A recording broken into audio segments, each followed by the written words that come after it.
Interesting novel story में आपका स्वागत है। चैप्टर 121 मनदीप की शरारत, गिलराज की पिटाई। मनदीप राम्या को अपने सीने से लगा के प्यार करता हूँ, इसीलिए डांटता भी हूँ, प्यार भी करता हूँ। तुम पे अपना हक समझता हूँ, वरना तुम ही बताओ, इतने लोग हैं लेकिन किसी के साथ ऐसा किया क्या? नहीं ना? फिर? और मुझे तुम्हारी फिक्र भी, लेकिन प्रोमिस करो दोबारा ऐसा नहीं करोगी। राम्या मनदीप से ठीक है, लेकिन आपको भी मुझसे प्रोमिस करना होगा कि आप भी अचानक मुझसे बात करना नहीं बंद करेंगे और कोई भी बात हो मुझे बताएंगे। और हाँ, मुझे डांटोगे तो नहीं? बोलो बोलो। मनदीप राम्या की तरफ देख के, अच्छा ऐसा है, ठीक है, लेकिन तुम सुनती भी नहीं। राम्या तेज आवाज में मनदीप की तरफ देख के बोलती है, अच्छा बताओ, मैंने कब आपकी बात नहीं मानी? मानती तो हूँ, हमेशा मानती हूँ। राम्या अपनी नजरें चुरा चुरा के किसी बच्चे की तरह बोल रही थी। मनदीप राम्या को देख के उसकी बातों को सुन के हल्के हल्के मुस्कुरा रहा था। राम्या जो अपनी बातों में लगी हुई थी, वो मनदीप को मुस्कुराता देख के अचानक चुप हो जाती है और अपनी भौहें उठा के इशारों में मनदीप से पूछती है, क्या बात है? इतना मुस्कुरा रहे हो? मनदीप न में अपना सिर हिला देता है। राम्या बड़ी बड़ी शरारती नजरें और मुस्कान के साथ मनदीप को देख के अपने सिर से मनदीप के सिर को टक्कर दे मारती है और हंसने लगती है और फिर अपने हाथों से मनदीप के गाल खिंच के ऊपर नीचे करने लगती है। राम्या को बड़ा मजा आ रहा था। राम्या बिल्कुल किसी बच्चे की तरह हरकतें कर रही थी। मनदीप प्यार भरी नजरों से राम्या को देख रहा था और अचानक ही राम्या को पकड़ के बेड पे लिटा देता है और फिर खुद भी अपने दोनों हाथ राम्या के साइड में टिका के राम्या के ऊपर हो जाता है। राम्या अपनी नाक चढ़ा के मासूमियत से, क्या क्या इरादा है आपका? हाँ। मनदीप शरारती मुस्कान के साथ राम्या की तरफ देख के अपने शब्दों को लंबा खिंच के बोलता है, इरादा? इरादा तो बहुत कुछ है मेरा, तुम्हें आज रात परेशान का। मनदीप मुस्कुरा के, चलेगा ना? तुम तैयार हो ना? राम्या की आंखों में हया उतर आई थी और राम्या के गाल टमाटर की तरह लाल हो रहे थे। राम्या को ऐसे शर्माता देख के मनदीप का राम्या को छेड़ने का और भी मन कर रहा था। मनदीप धीरे से अपने चेहरे को राम्या के चेहरे की तरफ झुकाता है। राम्या मुस्कुराए जा रही थी, राम्या मुस्कुराने से अपने आप को रोक नहीं पा रही थी। मनदीप राम्या के चेहरे के करीब पहुंचता है, तभी राम्या अपना हाथ आगे करके मनदीप को रोक देती है। मनदीप अपनी भौहें जमा करके सवालिया नजरों से राम्या की तरफ देखता है। राम्या मुस्कुरा के अपनी आंखों से नीचे की तरफ इशारा करती है। राम्या अपने हाथ से अपने पेट को सहला रही थी। मनदीप राम्या के ऊपर से हट जाता और राम्या के पेट की तरफ देखने लगता है। मनदीप कुछ सेकंड ऐसे ही देखने के बाद मनदीप राम्या का हाथ हटाकर प्यार से राम्या के पेट को चूम लेता है और मुस्कुरा के पे हाथ फेरने लगता है। राम्या मनदीप को ऐसे देख के बहुत खुश हो रही थी और मुस्कुरा रही थी। राम्या अपनी आंखें छोटी करके, अचानक ये सही है, अब बेबी आने वाला है तो अपनी वाइफ को भूल गए। राम्या लंबी सांस लेकर, ठीक है, अब मुझसे प्यार कहा। राम्या अपने पेट की तरफ देख के, देख रहे हो बेबी अपने पापा को? तुम्हारी माँ की तो कोई फिक्र ही नहीं है पापा को। मनदीप मुस्कुरा के प्यार से राम्या की नाक खिंच के बोलता है, अच्छा बेटा जी, क्यों? मैं अपने बेबी से बात कर रहा हूं तो तुमको अच्छा नहीं लग रहा? कन्ही जलन तो नहीं हो रही? देखो बेबी अपनी मम्मा को, ये मुझे आपसे बात नहीं करने दे रही। मनदीप बोलते बोलते अचानक ही राम्या के होंठ को चूम लेता है और हल्के से काट भी लेता है। बस होंठ से खून नहीं आया था। मनदीप राम्या को देख मुस्कुराने लगता है और अपनी भौहें ऊपर करके, अब बताओ तुम्हारे पति तुमसे प्यार करते हैं कि नहीं? राम्या अपने होंठ को पकड़ के छोटा सा चेहरा करके मनदीप को देखती है और मासूमियत से बोलती है, दुख रहा है? ऐसे कौन प्यार करता है? अच्छा, मेरा प्यार पसंद नहीं आया तुम्हें? चलो ठीक है, दूसरी तरह से प्यार करता हूँ। मनदीप के शरारती तरह से बोलने से राम्या मनदीप पे हाथ चलाने लगती है। राम्या को परेशान करना मनदीप को बहुत अच्छा लगता था। मनदीप राम्या का हाथ पकड़ के, क्या कर रही हो? मेरा बेबी ऐसे देखेगा मुझे तो उसको अच्छा नहीं लगेगा कि उसकी मम्मा उसके पापा को ऐसे मारती है। मनदीप की बात पे राम्या शर्मा जाती है और मुस्कुराने लगती है। मनदीप राम्या को कमर से पकड़ के अपनी तरफ खींचता है और अपने होठों को राम्या के होंठ पे रख कर के प्यार से राम्या के होंठों को चूमने लगता है।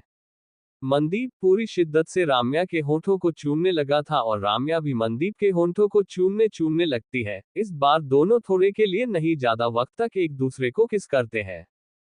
खुशी के रूम में खुशी अपने आप को गिलराज से छुड़ाने की पुरजोर कोशिश करती है लेकिन नाकामयाब रहती है। आखिर में खुशी गुस्से में आकर गिलराज को अपने पैर से जोरदार दे मारती है। गिलराज के मुंह से दर्द में आह निकल जाती है और वो खुशी को छोड़ देता है। जिस जगह पे गिलराज को लगी थी गिलराज उस जगह को पकड़ के बैठ जाता है। खुशी घबरा के जल्दी से उठती है और गिलराज से पूछती है, क्या ज्यादा जोर से लग गई क्या? तुम ठीक हो? खुशी के पूछने पर गिलराज बड़ी बड़ी आंखें करके खुशी को देखने लगता है और मन में इतनी जोर से मारा है और इतने अच्छे से पूछ रही है जोर से लगी क्या, लेकिन गिलराज कुछ बोलता नहीं। गिलराज कुछ देर ऐसे ही बैठे रहता है और खुशी को देखते रहता जो उसके सामने ही बैठी उसे अजीब अजीब सा चेहरा बना के देख रही थी जैसे वो गिलराज का पूरा दर्द महसूस कर रही हो। गिलराज को अब थोड़ा बेहतर महसूस हो रहा था। गिलराज के थोड़े बदले भाव को देख के खुशी फिर से बेचारा सा चेहरा बना के पूछती है, ठीक हो?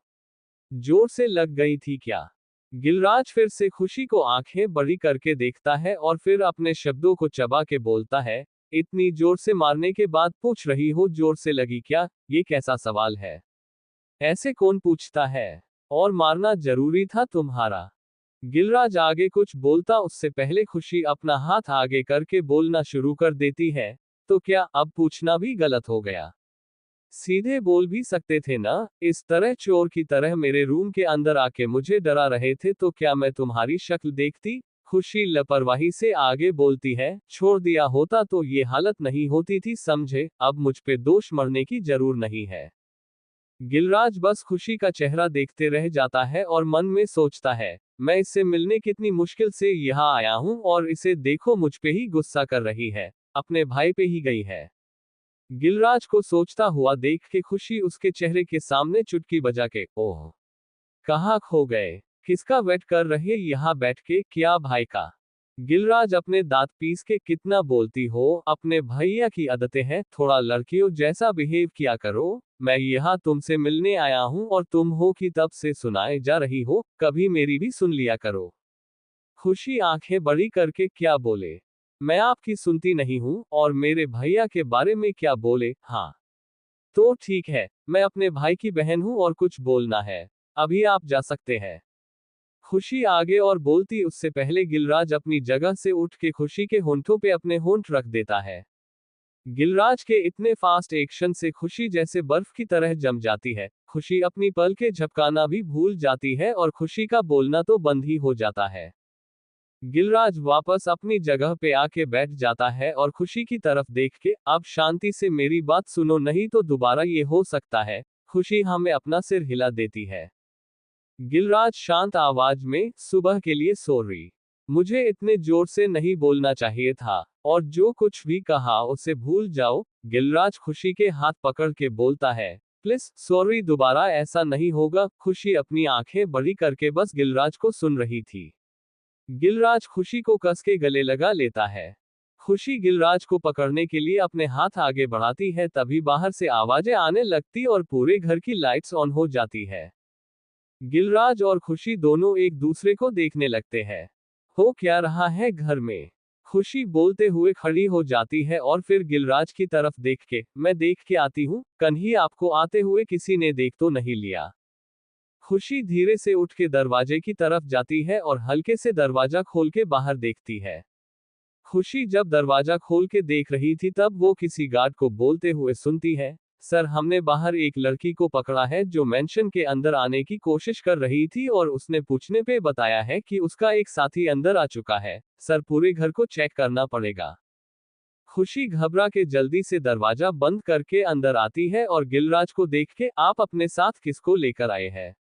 गार्ड्स ने उसे पकड़ लिया है और उसने बताया है कि उसका साथी मेंशन के अंदर है। भैया ने पूरे घर में ढूंढने के लिए कहा है, कोई आए उससे पहले आप कहीं छुप जाओ, क्योंकि अगर गए भी तो पकड़े जाओगे, और देख लिया किसी ने तो आफत आ जाएगी। खुशी अपना सिर पकड़ के चारों तरफ देखती है कि वो गिलराज को कहाँ छुपा सकती है।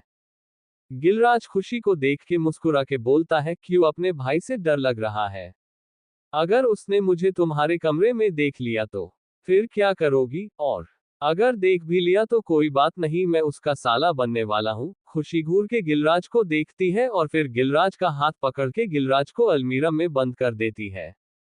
खुशी बाहर से अलमीरा को लॉक करके बेड पे सो जाती है।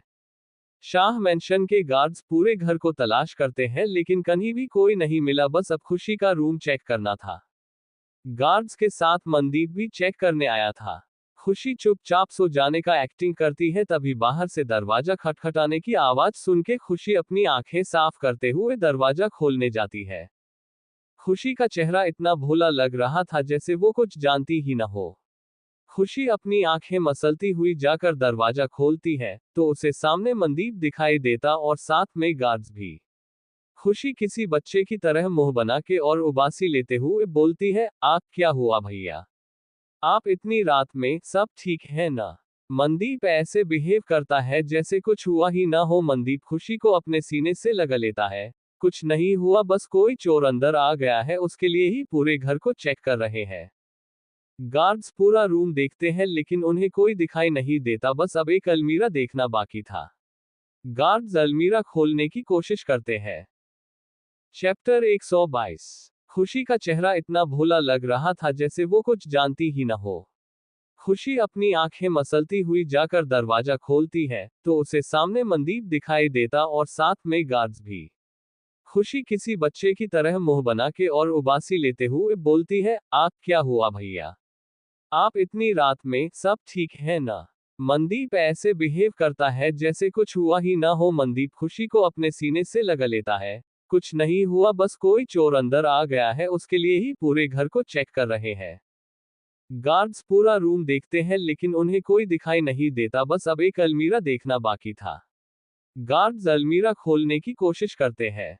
खुशी का मन अंदर से घबरा रहा था, हालांकि उसने अलमीरा को बाहर से लॉक किया हुआ था लेकिन ज्यादा वक्त तक बंद भी करके नहीं रख सकती थी वरना गिलराज का दम घुटने लगेगा। तभी खुशी बोल पड़ती है, वो लॉक है, वहां कैसे हो सकता है? खुशी मनदीप की तरफ देख के, भैया मुझे लगता है उस लड़की की कोई चाल हो सकती है, आपने देखा है उस लड़की को? मनदीप ना में जवाब देता और सोचता है कि खुशी सही बोल रही है, पहले उसे उस लड़की से मिलना चाहिए। मनदीप के जाने के बाद खुशी एक लंबी सांस लेती है और जल्दी से दरवाजा बंद करके अलमीरा खोलती है। गिलराज के चेहरे की पूरी रंगत बदल गई थी। गिलराज जल्दी से बाहर आके एक लंबी सांस लेता है और बेड पे बैठ जाता है। गिलराज और खुशी बस बैठे ही थे कि तभी फिर से कोई दरवाजे पे नॉक करता है। खुशी और गिलराज फिर से एक दूसरे का चेहरा देखते, ओह नो, अब कौन है? खुशी दांत पीस के बोलते हुए, अब फिर कौन आ गया? और जल्दी से गिलराज को बाथरूम में छिपा देती है।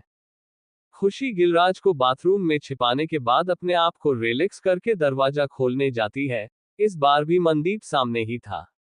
खुशी मनदीप से, क्या हुआ भैया? मनदीप खुशी के सिर पे हाथ फेर के, खिड़की दरवाजे अच्छे से बंद कर लेना, ठीक है, और ध्यान रखना अपना। मनदीप खुशी से बोलता है और खुशी के माथे को चूम के, गुड नाइट बेबी। खुशी भी मुस्कुरा के, गुड नाइट भैया। मनदीप वहां से चले जाता है।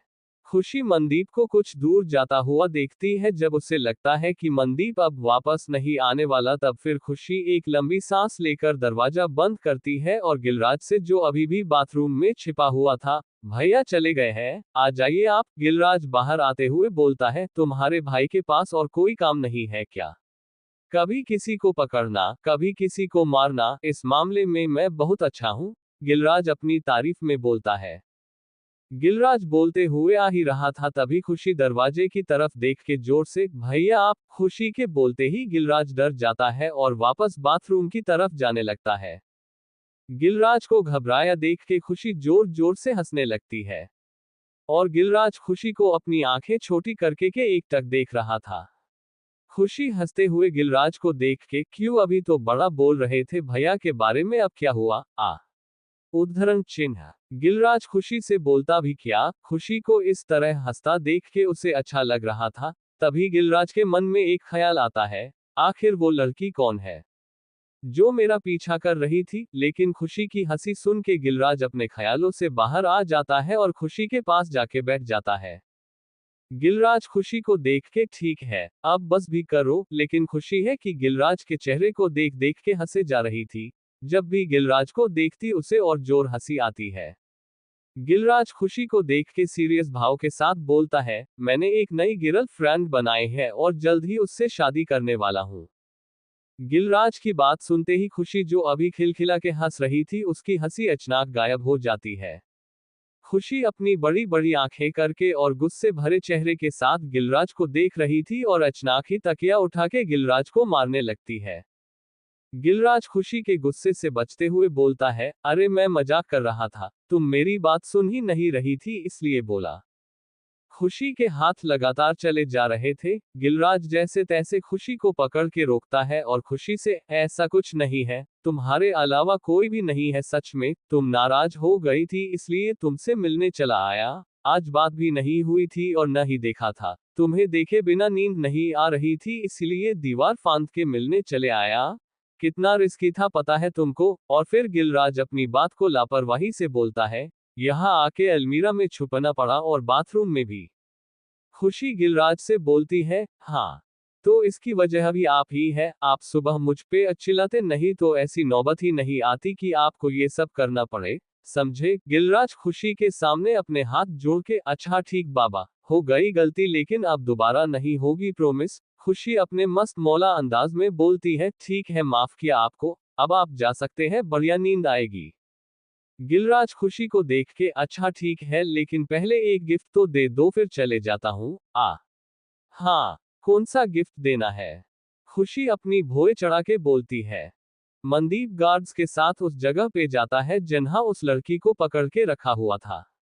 मनदीप उस लड़की को देख के हैरान था। मनदीप उस लड़की को देखते ही, मनदीप तुम यहाँ क्या कर रही हो? चैप्टर 123 मनदीप बना रम्या का घोड़ा। गिलराज खुशी को देख के, अच्छा ठीक है लेकिन पहले एक गिफ्ट तो दे दो फिर चले जाता हूँ। हाँ, कौन सा गिफ्ट देना है? खुशी अपनी भौएं चढ़ा के बोलती है। मनदीप गार्ड्स के साथ उस जगह पे जाता है जहां उस लड़की को पकड़ के रखा हुआ था। मनदीप उस लड़की को देख के हैरान था। मनदीप उस लड़की को देखते ही, तुम यहाँ क्या कर रही हो? गार्ड्स ने उस लड़की के मुंह पे टेप लगा के रखा हुआ था और ये लड़की और कोई नहीं, मीनाक्षी थी। मनदीप जोर से गार्ड्स से बोलता है, टेप हटाओ मुंह से। जी सर। मीनाक्षी के मुंह से टेप हटाते ही मीनाक्षी जोर जोर से बोलने लगती है, छोड़ो मुझे, मैं यहाँ गिलराज का पीछा करते हुए आई थी और मुझे लगता है वो जरूर तुम्हारे या तुम्हारी बहन के रूम में गया होगा। मनदीप मीनाक्षी पे छिड़ते हुए बोलता है, ये जरूर तुम्हारी और तुम्हारी उस पागल फ्रेंड की कोई साजिश होगी, है ना? मीनाक्षी अपनी बात पे टिके रहती है और बोलती है, मैं सच कह रही हूँ, इसमें दीपिका की कोई साजिश नहीं है, अगर होती तो वो किसी ना किसी एक्सपर्ट को भेजती। मैं यहाँ क्यों आती है और मुझे गिलराज से मतलब है, उसकी बहन क्या करती है मैं नहीं जाती। मीनाक्षी की बात पे मनदीप विश्वास नहीं करना चाह रहा था लेकिन फिर भी वो अपने कुछ गार्ड्स को पहले ही इशारों से वहां से जाने के लिए कह चुका था। मीनाक्षी चीड़ के बोलती है, मुझे देखने के बजाय पहले उसे देखो, कहीं वो तुम्हारी वाइफ को नुकसान न पहुंचा दे। मनदीप वहां से जाने के लिए जैसे ही मुड़ता है तभी बाहर से आवाज आती है, सर यहाँ कोई है? मनदीप दौड़ लगा के वहां से जाता है लेकिन तब गिलराज वहां से भाग निकलता है। गिलराज तो निकल चुका था। मनदीप उसे देखने के बजाय सीधे अपने रूम में जाता है, ये सोच के कन्ही गिलराज उसके रूम तो नहीं गया था, अगर गया तो कन्ही उसने राम्या को। नहीं, ऐसा नहीं हो सकता, मनदीप सोचते हुए जल्दी से अपने रूम में जाता है और जैसे ही दरवाजा खोलता है वो देखता है कि राम्या सुकून से सो रही थी। राम्या को शांति से सोते देख मनदीप की जान में जान आती है और मनदीप अपने दिल पे हाथ रख के एक लंबी सांस लेता है। तभी मनदीप को खुशी की याद आती है। मनदीप जल्दी से अपने रूम से खुशी के रूम में जाता है। मनदीप दरवाजा खोलता है लेकिन अंदर से बंद होने की वजह से मनदीप दरवाजा नहीं खोल पाता। मनदीप जोर जोर से दरवाजे पे ठोकता है, न कोई आवाज आए और न ही दरवाजा खुलता है। मनदीप घबरा गया था कि कहीं कुछ हुआ तो नहीं, इसलिए मनदीप कुछ लोगों को खिड़की की तरफ से जाने के लिए कहता और मनदीप दरवाजे को तोड़ने की कोशिश करता है। मनदीप जैसे ही दरवाजे को तोड़ने की कोशिश करता है तभी दरवाजा खुल जाता है। दरवाजा खोलते ही खुशी की आंखें बड़ी बड़ी हो जाती है क्योंकि उसके सामने जो नजारा था वो भयानक था। सभी इस तरह से खड़े थे जैसे अभी वो किसी का कत्ल करने वाले हैं। खुशी के भाव ऐसे थे जैसे उसके गले में कुछ अटक गया हो। खुशी के मन में यही चल रहा था कि कन्ही भैया को पता तो नहीं चल गया कि गिल यहाँ आए थे।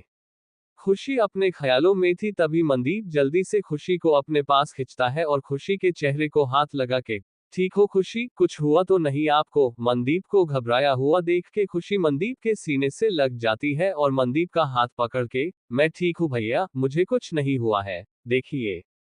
और यहाँ कोई भी नहीं आया था, आपको घबराने की जरूरत नहीं है। खुशी को सही सलामत देख के मनदीप को सुकून मिलता है। अंदर कोई भी चीज नहीं मिली जिससे कि अंदाजा लगाया जाए कि गिलराज खुशी के रूम आया था। कुछ देर बाद सभी अपने रूम में चले जाते हैं और मनदीप गार्ड्स को ज्यादा सतर्क रहने के लिए कहता है ताकि ये सब दोबारा न हो पाए, और जिस तरफ से मनदीप अंदर आ पाया था उस तरफ रहने वाले गार्ड को मनदीप ने तुरंत ही नौकरी से निकल दिया था। मीनाक्षी को भी बंदी बना के रखा हुआ था। मनदीप धीरे से रूम में आके राम्या के साइड में राम्या को पकड़ के सो जाता है। मनदीप ने भले आंखें बंद कर ली थी लेकिन मनदीप के दिमाग में एक बात बार बार घूम रही थी कि गिलराज आया भी, चले भी गया, लेकिन वो आया क्यों था? राम्या ठीक है, खुशी भी ठीक, और इनके अलावा किसी और को कुछ कर भी नहीं सकता था। आखिर क्या वजह हो सकती है उसके आने की? मनदीप सोचते सोचते सो जाता है। हमेशा की तरह मनदीप राम्या से पहले उठ के टेरेस पे जाकर एक्सरसाइज करने लगता है और राम्या भी उठ के शावर लेकर तैयार होकर किचन में आ जाती है। राम्या को किचन में देख के सावित्री जी बोल पड़ती है, राम्या बेटा कुछ चाहिए है? राम्या मुस्कुरा के सावित्री जी से बोलती है, नहीं माँ कुछ नहीं चाहिए, मैं बस आपकी मदद के लिए आ गई थी, मुझे भी अकेले रूम में अच्छा नहीं लग रहा था। सावित्री जी कुछ सेकंड तक राम्या को ही देखती है। सावित्री जी को अपनी ओर देखता पाकर राम्या थोड़ा असहज महसूस कर रही थी। राम्या क्या बोले क्या न बोले कुछ समझ नहीं आ रहा था, बस शांति से वो भी सावित्री जी को देख रही थी और हल्के से मुस्कुरा देती है। सावित्री जी राम्या के पास जाके धीरे से, क्यों, कुछ करना है बेटा? अभी आराम करना चाहिए, तुम्हें और बच्चे को आराम की जरूरत है। राम्या छोटे बच्चे की तरह सावित्री जी से बोलती है, माँ प्लीज अभी तो कर सकती हूँ ना, फिर 1-2 महीने बाद से कुछ भी नहीं करूंगी, प्रोमिस। राम्या को इस तरह बोलते देख सावित्री जी को राम्या पे बड़ा ही प्यार आ रहा था। सावित्री जी राम्या को हाथों से किस करके मुस्कुरा के प्यार से बोलती है, मैं मनदीप को बुला दूं क्या बेटा? वो तुम्हें परेशान नहीं होने देगा। सावित्री जी अपनी दोनों पलकें एक साथ झपका के बोलती है। सावित्री जी बड़े ही प्यार से बोलती है, जिसको सुनने के बाद राम्या समझ गई थी कि अब उसे यहाँ से चलना चाहिए, क्योंकि मनदीप को पता चला तो क्या ही होगा पता नहीं। राम्या को न चाह के भी वहां से जाना पड़ता है। राम्या अपनी साड़ी का पल्लू अपनी उंगली में घुमाए जा रही थी और पूरे घर को इस तरह से देख रही थी जैसे पहले कभी देखा ही ना हो। राम्या छोटा सा चेहरा करके यहाँ से वहां पूरे घर में घूम रही थी, उसे कहीं भी अच्छा नहीं लग रहा था। राम्या घूमते हुए टेरेस पे पहुंच जाती है जहां मनदीप एक्सरसाइज कर रहा था।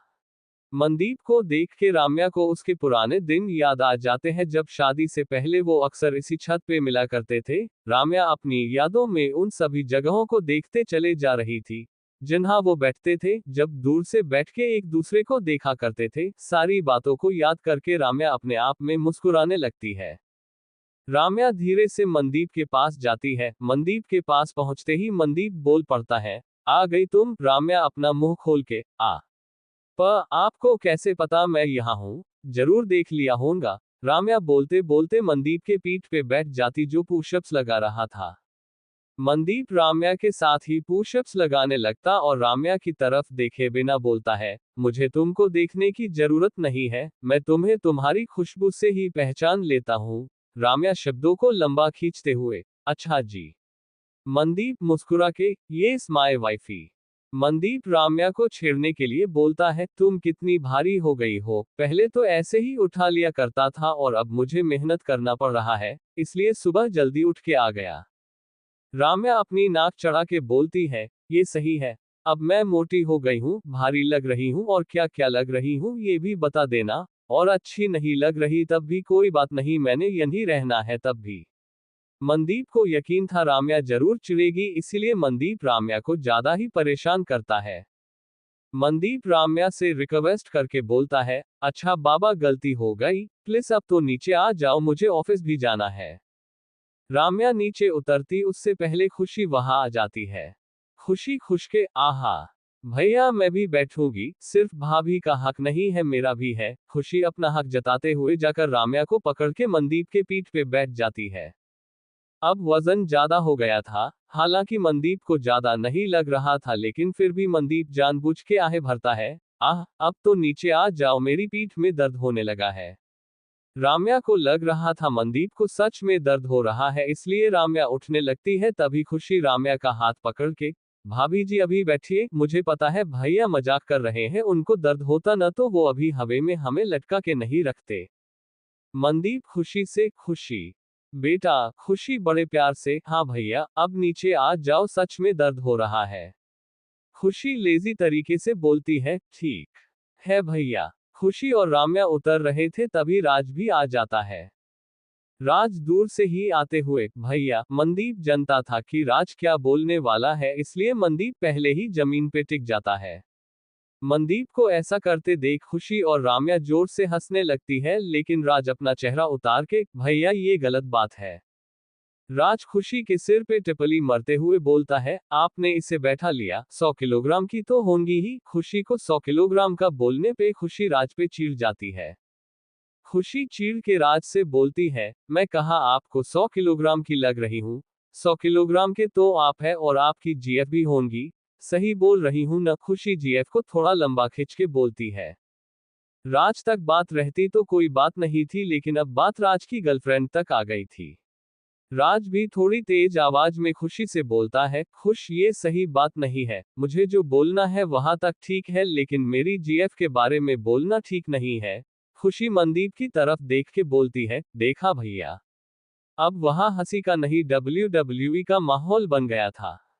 खुशी और राज लड़ना शुरू कर देते हैं, हालांकि दोनों बातों से ही लड़ते हैं। राम्या खुशी को चुप कराती है, लेकिन खुशी चुप होने का नाम ही नहीं लेती। मनदीप राज से बोलता है, राज छोटी बहन है, जनता है न, उसे फिर क्यों परेशान करने लगता है। मनदीप की बात बस खत्म ही हुई थी कि खुशी मनदीप की तरफ देख के बोलने लगती है, भैया आप भी भाई की साइड ले रहे हैं, ठीक है ना, आप दोनों मिलके हमेशा मुझे अकेले कर देते हैं। खुशी अपना थोड़ा एटीट्यूड दिखाते हुए बोलती है, कोई बात नहीं, मेरे पास भी भाभी है। खुशी राम्या को पकड़ के, है न भाभी। राम्या भी हाँ में जवाब देती है। खुशी और राम्या की बात से मनदीप और राज एक दूसरे को देख के जोर से हंसने लगते हैं। राम्या और खुशी दोनों को देखने लगती, राम्या का मनदीप को देखना मनदीप की हंसी रुकवा देती है। मनदीप राज से इशारों में न हंसने के लिए कहता है, लेकिन राज की हंसी रुक ही नहीं रही थी। मनदीप मन ही मन बिना आंख से पानी टपकाए रोते हुए सोचता है, भाई चुप हो जा, अपने भाई की फिक्र कर, शादी के बाद सब सोच समझ के करना पड़ता है, तुझे अभी समझ नहीं आएगी, आने दे रानी को। मनदीप के चेहरे के भाव ऐसे थे जैसे वो अपने चेहरे के भाव के साथ बात कर रहा हो। राज मनदीप को इग्नोर कर देता है और हंसते हुए मनदीप से बोलता है, भाई शादी के अच्छे फायदे हैं, वाइफ डिसाइड करेगी आपको क्या करना है क्या नहीं करना है। राज के बोलते ही मनदीप की नजर बेचारे शक्ल के साथ राम्या को देखती है। इस बार खुशी और राज मिलके मनदीप पे हंस रहे थे। चारों की हंसी ठिठोली बातें हो रही थी, तभी दरवाजे से टेरेस की तरफ बढ़ती आवाज आती है, हे राज कैसे हो खुशी तुम। खुशी और राज के रिएक्शन बदल जाते हैं। अभी अभी जो दरवाजे से अंदर आई थी वो कोई और नहीं दीपिका थी। दीपिका का चेहरा देख के सब शांत हो जाते हैं। दीपिका ने जो सवाल किए थे राज उसका जवाब देता है, हाँ ठीक हूँ। राज जानबूझ के राम्या की तरफ देख के, भाभी मैं जा रहा हूँ, कल के डांस की तैयारी करना। राम्या अपना सिर हिला के हाँ में जवाब देता है। खुशी भी राम्या से ही बोलती है, भाभी मैं जा रही हूँ, माँ वेट कर रही होंगी। खुशी भी राम्या से बोलकर वहां से चले जाती है। राम्या भी वहां से जाना चाहती थी, लेकिन निकले कैसे समझ नहीं पा रही थी। राम्या बिना सोचे समझे राम्या मनदीप की पीठ पे अभी भी बैठी थी। चैप्टर 124 रम्या ने दीपिका को मारा जोरदार थप्पड़। राज जानबूझ के राम्या की तरफ देख के, भाभी मैं जा रहा हूँ, कल के डांस की तैयारी करना। राम्या अपना सिर हिला के हाँ में जवाब देती है। खुशी भी राम्या से ही बोलती है, भाभी मैं जा रही हूँ, माँ वेट कर रही होंगी। खुशी भी राम्या से बोलकर वहां से चले जाती है। राम्या भी वहां से जाना चाहती थी लेकिन निकले कैसे समझ नहीं पा रही थी। राम्या बिना सोचे समझे राम्या मनदीप की पीठ पे अभी भी बैठी थी। दीपिका को ये देख के बिल्कुल अच्छा नहीं लगा कि राज और खुशी किस तरह उसे इग्नोर करके चले गए और ये राम्या मनदीप के पीठ पे बैठ के क्या कर रही है। उस वीडियो को देखने के बाद भी अकल नहीं आई क्या इसे। दीपिका राम्या को गुस्से से देखते हुए ये सब सोच रही थी। दीपिका का चेहरा देख के राम्या समझ गई थी कि जरूर दिमाग में उल्टा सीधा सोच रही होंगी। राम्या मनदीप के ऊपर से हटके सीधे जाने लगती है। राम्या को जाता हुआ देख के दीपिका अपने एटीट्यूड भरे चेहरे के साथ कमेंट करती है, गवार लड़की, थोड़ी भी शर्म नहीं है। दीपिका ने जो बोला वो सब राम्या ने सुन लिया था। मनदीप इस बात के लिए गुस्सा करता और कुछ बोलता उससे पहले ही राम्या जो रही थी उल्टे पांव वापस आके दीपिका के सामने खड़ी हो है। राम्या कुछ सेकंड दीपिका को गुस्से से देखती है और फिर एक जोरदार थप्पड़ दे मारती है जिससे दीपिका का गोरा गोरा गाल लाल हो गया था। राम्या दीपिका की तरफ उंगली दिखा के बोलती है, बोलने से पहले सोचना जरूर, मैं कौन हूँ, समझी। दीपिका का चेहरा देख के मनदीप अंदर ही अंदर मुस्कुरा रहा था और खुश भी हो रहा था कि बहुत वक्त बाद उसने राम्या को इस तरह देखा था, लेकिन वो बोल के नहीं बता सकता था। दीपिका को बहुत बुरा लग रहा था कि उस दो कौड़ी की लड़की ने उसे मनदीप के सामने थप्पड़ मारा।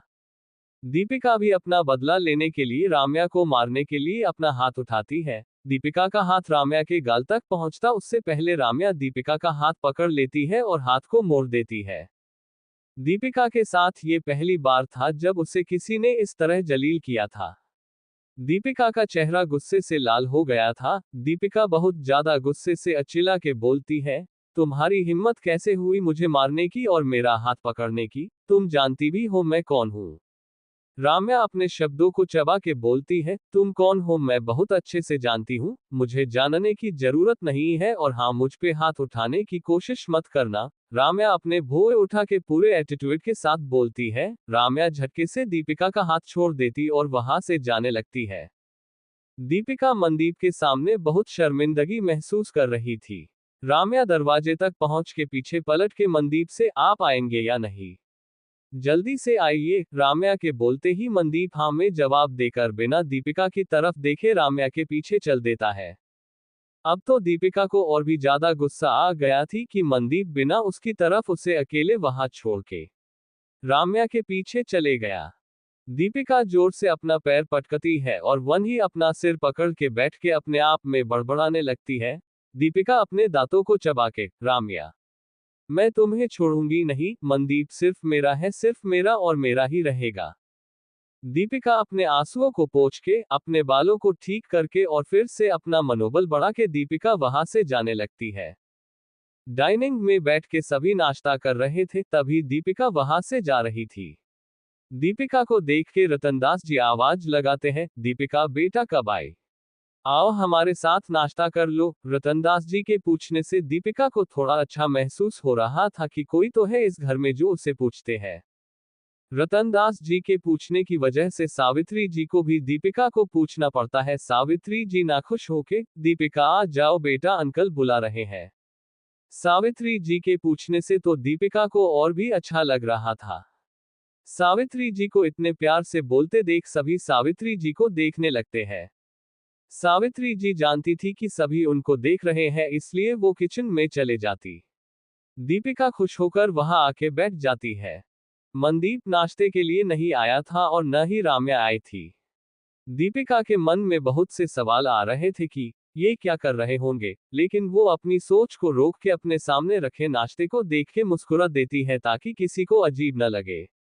दीपिका मुस्कुरा के सावित्री जी से पूछती है, आंटी जी मनदीप अभी तक नहीं आया नाश्ते के लिए, आता ही होगा बेटा, सावित्री जी ने बोला और मनदीप राम्या के साथ सीढ़ियों से नीचे ही आ रहा था। सावित्री जी मुस्कुरा के उस तरफ देख के बोलती है जिस ओर से मनदीप और राम्या नीचे आ रहे थे, ये लो अभी मन का नाम लिया और वो नीचे ही आ रहा है। सावित्री जी के बोलते ही दीपिका मनदीप की तरफ देखती है लेकिन राम्या को मनदीप के साथ देख के उसे टेरेस वाली बात याद आ जाती है और वो अपनी नजरें मनदीप से हटा लेती है। मनदीप और राम्या एक साथ आकर बैठ जाते हैं।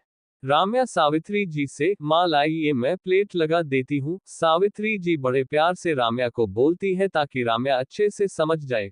राम्या बेटा तुम्हें ऐसी स्थिति में कुछ नहीं करना चाहिए, कितनी बार बताना पड़ेगा। सावित्री जी के बोलते ही मनदीप राम्या की तरफ देखने लगता है। राम्या भाप गई थी कि मनदीप उसे ही देख रहा है, इसलिए राम्या मनदीप की तरफ एक नजर भी नहीं देखती। चैप्टर 125 दीपिका को एक्सपोज करने की तैयारी। मनदीप और राम्या एक साथ आकर बैठ जाते हैं। राम्या सावित्री जी से, माँ लाइए मैं प्लेट लगा देती हूँ। सावित्री जी बड़े प्यार से राम्या को बोलती है ताकि राम्या अच्छे से समझ जाए। राम्या बेटा तुम्हें ऐसी स्थिति में कुछ नहीं करना चाहिए, कितनी बार बताना पड़ेगा। सावित्री जी के बोलते ही मनदीप राम्या की तरफ देखने लगता है। राम्या भाप गई थी कि मनदीप उसे ही देख रहा है, इसलिए राम्या मनदीप की तरफ एक नजर भी नहीं देखती। सावित्री जी ने जो बोला उस बात पे दीपिका बहुत गौर करती है कि आखिर सावित्री आंटी ने राम्या को ऐसा क्यों कहा, उसे क्या हो गया। तभी खुशी तपाक से बोल पड़ती हरती है, हाँ भाभी आप बस रिलैक्स करो, नहीं तो बेबी हेल्थी कैसे रहेगा। खुशी को इस बात का ध्यान ही नहीं कि वो क्या बोल रही है। खुशी के बोलते ही सभी खुशी को बड़ी बड़ी आंखें करके देखते हैं कि खुशी ने ये क्या बोल दिया, जो नहीं बोलना चाहिए था और दीपिका के सामने बिल्कुल भी नहीं। लेकिन खुशी ने ध्यान ही नहीं दिया कि दीपिका भी वहीं बैठी है। सभी जब खुशी की तरफ देखने लगे तब खुशी को ध्यान आता है कि उसने ये क्या बोल दिया, और दीपिका खुशी की बात सुन के हैरान थी कि खुशी ने ये क्या कहा, क्या ये सच है। दीपिका हैरानी भरी नजरों से खुशी को देखती है और फिर राम्या को, लेकिन सब ऐसे बिहेव कर रहे थे जैसे अभी कुछ हुआ ही नहीं, लेकिन दीपिका को पूरा विश्वास था कि उसने जो सुना वो सही था। दीपिका भी ऐसे बिहेव करती है जैसे उसने कुछ भी नहीं सुना। सभी अपना नाश्ता करने लगते हैं। नाश्ता हो जाने के बाद दीपिका रतनदास जी से बोलती है, अंकल मुझे आपसे कुछ बात करना है। हाँ क्यों नहीं बेटा, रतनदास जी दीपिका से बोलते हैं। दीपिका रतनदास जी के साथ उनके स्टडी रूम में जाती है। दीपिका के वहां से जाने के बाद सब खुशी को घूर के देख रहे थे, मानो बोल रहे हो तुम शांति से बैठ नहीं सकती थी, और वो भी दीपिका के सामने। खुशी अपना छोटा सा मुंह बना के सभी को देखती है और धीरे से, ठीक है ना, हो गई गलती क्या करे अब। खुशी इतनी मासूमियत से बोल रही थी जैसे बहुत छोटी सी कोई बच्ची हो जिसे डांट दिया हो। खुशी को अब बोले क्या, जो होना था सो हो गया था, इसलिए अब कोई कुछ नहीं बोलता। मनदीप खुशी के सिर पे अपना हाथ फेर के, कोई बात नहीं बेटा, और राम्या के माथे को चूम के, बाय, जल्दी आ जाऊंगा अपना, और बेबी का अच्छे से ध्यान रखना। मनदीप की बात पे राम्या अपना सिर हिला देती है। मनदीप ऑफिस के लिए निकल जाता है। कुछ वक्त बाद दीपिका रतनदास के स्टडी रूम से बाहर आती और बिना कुछ बोले, बिना किसी की तरफ देखे वहां से चले जाती है। सभी आश्चर्य में थे कि आखिर पापा ने दीपिका से ऐसा क्या बोल दिया, जिसे सुनने के बाद दीपिका बिना किसी से बोले वहां से शांति से चले गई। राम्या बहुत बोर हो रही थी क्योंकि उसे न कुछ करने दिया जा रहा था और बस मूवीज देखती, गार्डन में टहलती, घर में यहाँ से वहां घूमती, सोती, नहीं तो घर के सर्वेंट से ही बात करती। राम्या बहुत बोर हो जाती थी। दीपिका अपने घर पहुंचने के बाद सीधे अपने रूम में जाकर अपने आप को बंद कर लेती है। पूरा दिन चले गया था लेकिन दीपिका रूम से बाहर नहीं आई थी। घर के सर्वेंट्स घबरा गए थे कि क्यों दीपिका ने अपने आप को बंद कर लिया। हालांकि दीपिका ऐसे करते रहती थी। सर्वेंट्स उसे आवाज लगा लगा थक चुके थे, लेकिन दीपिका ने न ही दरवाजा खोला और न किसी बात का कोई जवाब दिया। गिलराज को बार बार कॉल कर रहे थे, लेकिन गिलराज भी अपनी मीटिंग में बिजी होने की वजह से कॉल नहीं ले पाता और न दीपिका की फ्रेंड मीनाक्षी वहां थी। सर्वेंट्स बहुत घबरा गए थे। आखिर बहुत बार कॉल करने के बाद गिलराज कॉल लेता है। सर्वेंट घबराते हुए बोलता है, सर छोटी मैडम ने अपने आप को कमरे में बंद कर लिया, वो सुबह से अंदर है, कुछ बोल भी नहीं रही है, सर आप जल्दी से घर आ जाइए। गिलराज सर्वेंट की पूरी बात सुने बिना ही कॉल काट देता है और जल्दी से अपनी गाड़ी में बैठ के घर पहुंचता है। जल्दी में गिलराज खुद ही गाड़ी चलाकर घर आया था। गिलराज गाड़ी छोड़ के दौड़ते हुए सीधे दीपिका के रूम के पास जाता है और जोर जोर से दरवाजे को ठोकने लगता और दीपिका को आवाज लगाता है, दीपू, दीपू दरवाजा खोलो बेटा, क्या हुआ, एक बार अपने भाई से बात तो करो, दीपू। दीपिका का कोई जवाब न मिलने पे गिलराज अपने दांत पीस के बहुत जोर से दरवाजे पे अपना पैर मरता है। गिलराज बहुत ज्यादा परेशान हो गया था और उसे विश्वास था कि ये सब मनदीप का ही किया धरा है, इसलिए गिलराज गुस्से से भरे चेहरे के साथ शाह मैंशन के लिए जाने लगता है। गिलराज कुछ कदम चला ही था कि तभी दरवाजा खुलने की आवाज आती है। दरवाजा खुलने की आवाज आते ही गिलराज पीछे पाँव वापस आ जाता है। गिलराज मुड़ा ही था कि तब तक दीपिका जमीन पे धम्म से गिर पड़ती है। गिलराज दौड़ के दीपिका को उठाता है और उसे उसके रूम में ले जाता है। गिलराज रूम देख के हैरान था। जन्हा तन्हा सामान पड़ा हुआ था, टूटी फूटी चीजें पड़ी हुई थी। देख के लग रहा था कि जरूर दीपिका ने गुस्से में सामान फेंका है, तोड़फोड़ करी है।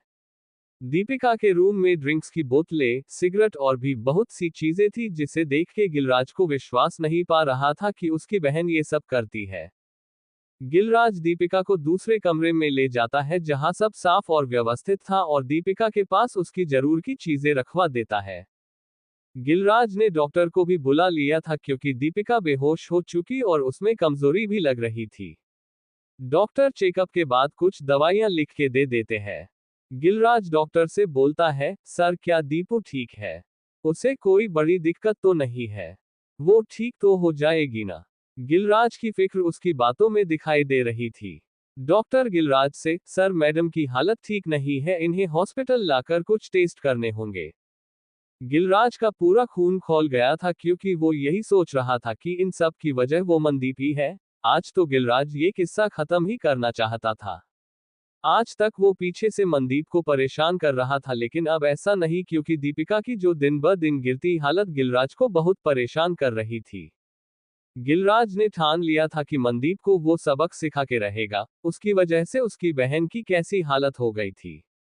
डॉक्टर के कहने पे गिलराज दीपिका को हॉस्पिटल ले गया था कुछ टेस्ट कराने के लिए। दीपिका अभी भी बेहोशी में ही थी और डॉक्टर्स बेहोशी में ही दीपिका का ब्लड टेस्ट के लिए ब्लड सैंपल ले लेते हैं।